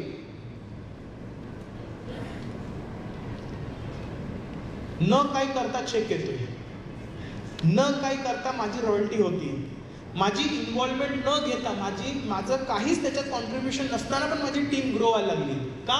System. का? स्पॉन्सर. का? लीडर. आणि माझं त्यात काहीच नाही. काय व्हायला लागलंय? Weak people. वीक. मग वीक पीपल काय करतात? Hard times. सायकल आहे की नाही? आणि मग हार्ड टाइम क्रिएट्स. आता इथे माहिती इथे तिसऱ्या कॅटेगरीमध्ये कोण आहे? Good time creates big people. America फाटलेली, UK फाटलेली आहे, त्यांची लागलेली आहे. हर्बल बिझनेसमध्ये नाही, ओव्हरऑल कंट्री वाईज त्यांची लागली आहे. माहिती माझ्याकडे 3 दिवसांनी स्टॅटिस्टिक्स आलं की किती मिलियनियर्सने त्यांच्या कंट्रीची सिटिझनशिप दिली आणि दुसऱ्या कंट्रीमध्ये शिफ्ट झाले. नंबर 1 वरती UK. का? Good people created. कळतंय? इंडिया माहिती कुठे? इंडिया तिथे strong people creating good times. पुढचा 20-30 वर्ष भारताचं आहे. भारत जगातली टॉप 3 इकॉनॉमीपासून नंबर 2 वरती चालू आहे. का? आपण ज्या प्रकारे मेहनत घेतो. हो की नाही? Is it true? आपल्यापेक्षा पुढे कोण आहे? चायना. किती तास काम करत असेल ते? आपले इथे वर्किंग आज 9 आहे, त्यांच्या इथे वर्किंग आज 12 आहे. 12च्या वरती ओव्हर टाईम मिळतो. आपल्या इथे 9च्या वरती ओव्हर टाईम मिळतं. समजून घ्या. तुमच्यापैकी किती लोकांनी ते व्हिडिओज बघितलेत? लहान मुलांना ऑलिम्पिकसाठी कसं ट्रेन करताच्या आईला रडवतात पण एक्सरसाइज करून घेतात, बघितले? तेव्हाच त्यांच्या वेळेला ऑलिम्पिकचे गोल्ड मेडल लिहितात ना आपले. कळलं मी काय म्हणतोय? तर हे आपल्या बिझनेससाठी पण लागलं. बिझनेससाठी आपण बिझनेसच्या कुठल्या फेजमध्ये आहोत हे लक्षात घ्या. कळलं? आणि शेवटची गोष्ट जी तुम्हाला समजवायची, ॲज अ लीडर तुम्ही समजून घ्या, नथिंग इज परमनंट. आज तुमचा बिझनेस खूप छान चालला आहे, याची गॅरंटी नाही की पुढच्या 2 वर्षात तो खूप चांगला चालेल. म्हणून बिझनेसमध्ये तुम्ही इनॲक्टिव्ह होऊ नका. बिझनेसला टेकिंग फॉर ग्रँटेड घेऊ नका की आता होय, आता सेट आहे रे, आता होऊन जाईल. नाही. कळलं मी काय म्हणतो? बिझनेसला हातात ठेवा. पतंग कसा उडवतो आपण, सोडलं तर ते जातं की नाही खाली, तसंच आपला बिझनेस पण आहे. कळलं मी काय म्हणतो? हे जर मोमेंटम हातातून घालवायचा नसेल, बिझनेसमध्ये जी गोष्ट ग्रोथ क्रिएट करते ते आहे मोमेंटम. बिझनेस मोमेंटम सुरू होतं personal action, personal production, personal performance आपल्यापासून. का? Are people do what they see. आपण जे करतो ते आपली लोक बघतात आणि त्याच्या हिशोबाने करतात. कळलं मी काय म्हणतो? त्याच्या हिशोबाने लोक स्वतःचा बिझनेस उभा करतात. That is what people need. तर जर तुम्हाला पुढच्या 3 महिन्यात, 6 महिन्यात, 2026ला मोमेंटम उभा करायचं आहे, तर सगळ्यात पहिले पर्सनल प्रोडक्शन, पर्सनल परफॉर्मन्स, हे number 1. Is that okay? Number 2, qualifications. पुढचे 3 महिने, 6 महिने, 12 महिने कुठल्या प्रकारचे क्वालिफिकेशन्स कंपनीने दिलेले आहेत जे आपण स्वतः अचीव्ह करू शकतो आणि आपल्या टीममध्ये कोण त्याला अचीव्ह करू शकतो. आता ते क्वालिफिकेशन्स इव्हेंटचे असू शकतात किंवा प्रमोशनचे असू शकतात. प्रमोशन म्हणजे नॉन टॅक्टिव्ह वेकेशन म्हणा, प्रमोशन म्हणजे इन्क्रिमेंटल व्हॉल्यूम्स म्हणा, प्रमोशन म्हणजे हर्बलाइफ प्रीमियर लीग क्वालिफिकेशन म्हणा. कळलं मी काय म्हणतो? इव्हेंट्स म्हणजे आता FPTR येते ते म्हणा. कळलं? सो हे तुमच्याकडे क्वालिफिकेशन्स आहेत. तिसरी गोष्ट जी तुम्हाला बिल्ड करायची, सिस्टम म्हणजे तो चॅनल. प्रत्येक कंपनीचा एक चॅनल असतं ना, चॅनल 1, चॅनल 2, चॅनल. तसं तुमच्या ऑर्गनायझेशनचं तुम्हाला एक सिस्टम बिल्ड करायचं. कळलं? आता ऑलरेडी तुम्ही ज्या सिस्टममध्ये आहात त्याच सिस्टमचं झेरॉक्स कॉपी बनवायचं.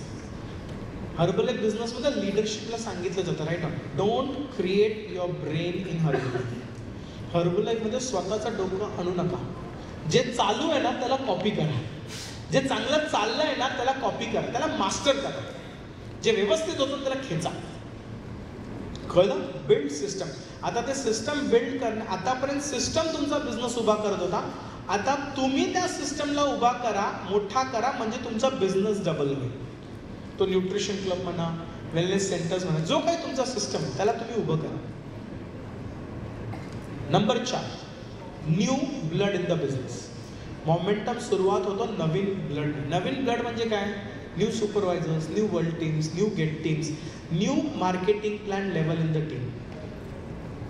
का? एक माणूस जेव्हा नेक्स्ट लेवलला जातो ना, त्याला बघून 5 लोक एक्साइटेड होतो, ते कामाला लागतात. मग त्याच्यातून 2-3 लोक होतात, त्याला बघून 15 लोक एक्साइटेड होतात, मग त्याला बघून असं ही अशी चेन एकामागोमाग मोमेंटमची लागते. कळलं मी तुम्हाला का? आता ही जी बाहेर पब्लिक ही एक्साइटमेंट आहे, कळलं? एनर्जी. या एनर्जीला आपल्याला ॲक्शनमध्ये उतरवायचं आहे नेक्स्ट 24 आवर्स. आज त्यांना जे काही ट्रेनिंग मिळणार आहे त्या ट्रेनिंगचं ॲक्शनमध्ये रूपांतर. ॲक्शनमध्ये म्हणजे काय? चल गेट टीम, चल गेट टीम, चल गेट टीम, चल गेट टीम. बाहेर उभे राहिले 2000 लोकांबरोबर पुढचा 3 महिन्याचा प्लॅन काय? चल फर्स्ट मंथ गेट टीम. 6 महिन्याचा प्लॅन काय? चल 3 महिन्याचं गेट टीमचं कम्प्लीट करते. हे तुम्ही म्हणजे काय? You want your people to go to next level more badly then they want. तुम्हाला हवं असलं पाहिजे माझ्या लोकांनी गेट टीम झालं पाहिजे कम्पेअर्ड टू दुसऱ्या लोक. त्यांना किती वाटतंय हे जर तुम्ही केलात ना, तुम्ही खूप मोठं केलं. आणि 5वी गोष्ट जी तुम्ही जेन्युअनली फोकस केली पाहिजे is next level in the next event. तुम्ही कुठला तरी एक इव्हेंट डिसाईड करा. मी FPTRमध्ये माझं मिल्टिंग पिन घेईन, मी FPTRमध्ये माझं 25 मिल्टिंग पिन आहे, मी येणाऱ्या पुढच्या एक्स्ट्रा वॅगन्झामध्ये माझं मिल्टिंग पिन घेईन, मी येणाऱ्या इंडिया लिडरशिप रेट माझं. म्हणजे तुमच्या नेक्स्ट लेवलसाठी तुम्ही एक टार्गेट ठेवा, एक इव्हेंटला टार्गेट करा आणि त्या इव्हेंटला त्या स्टेजवरती मी माझं नेक्स्ट स्पिन, माझं नेक्स्ट रिकॉग्निशन घेईन आणि मग उलटं काम करायला सुरू करा बॅकवर्ड. की आता टार्गेट डिसाईड झाला, इव्हेंट डिसाईड झाला, आता मी किती 20 वरती, मला अजून किती हवे? 60 हवे. माझ्याकडे वेळ किती? अजून 16 महिने. तर 16 महिन्यात माझ्याकडे लाईन किती आहेत? आता कोणाच्या लाईनच्या खाली किती? कळलं मी काय म्हणतो? पहिले टार्गेट डिसाईड करा आणि मग त्याच्या हिशोबाने उलटं काम करून हे करा. आणि शेवटची गोष्ट ॲज अ गेट टीम, तुमचं नाव, तुमचं image is more important then your check. कारण तुमचं नाव, तुमचं image is equal to Herbalife name and Herbalife image.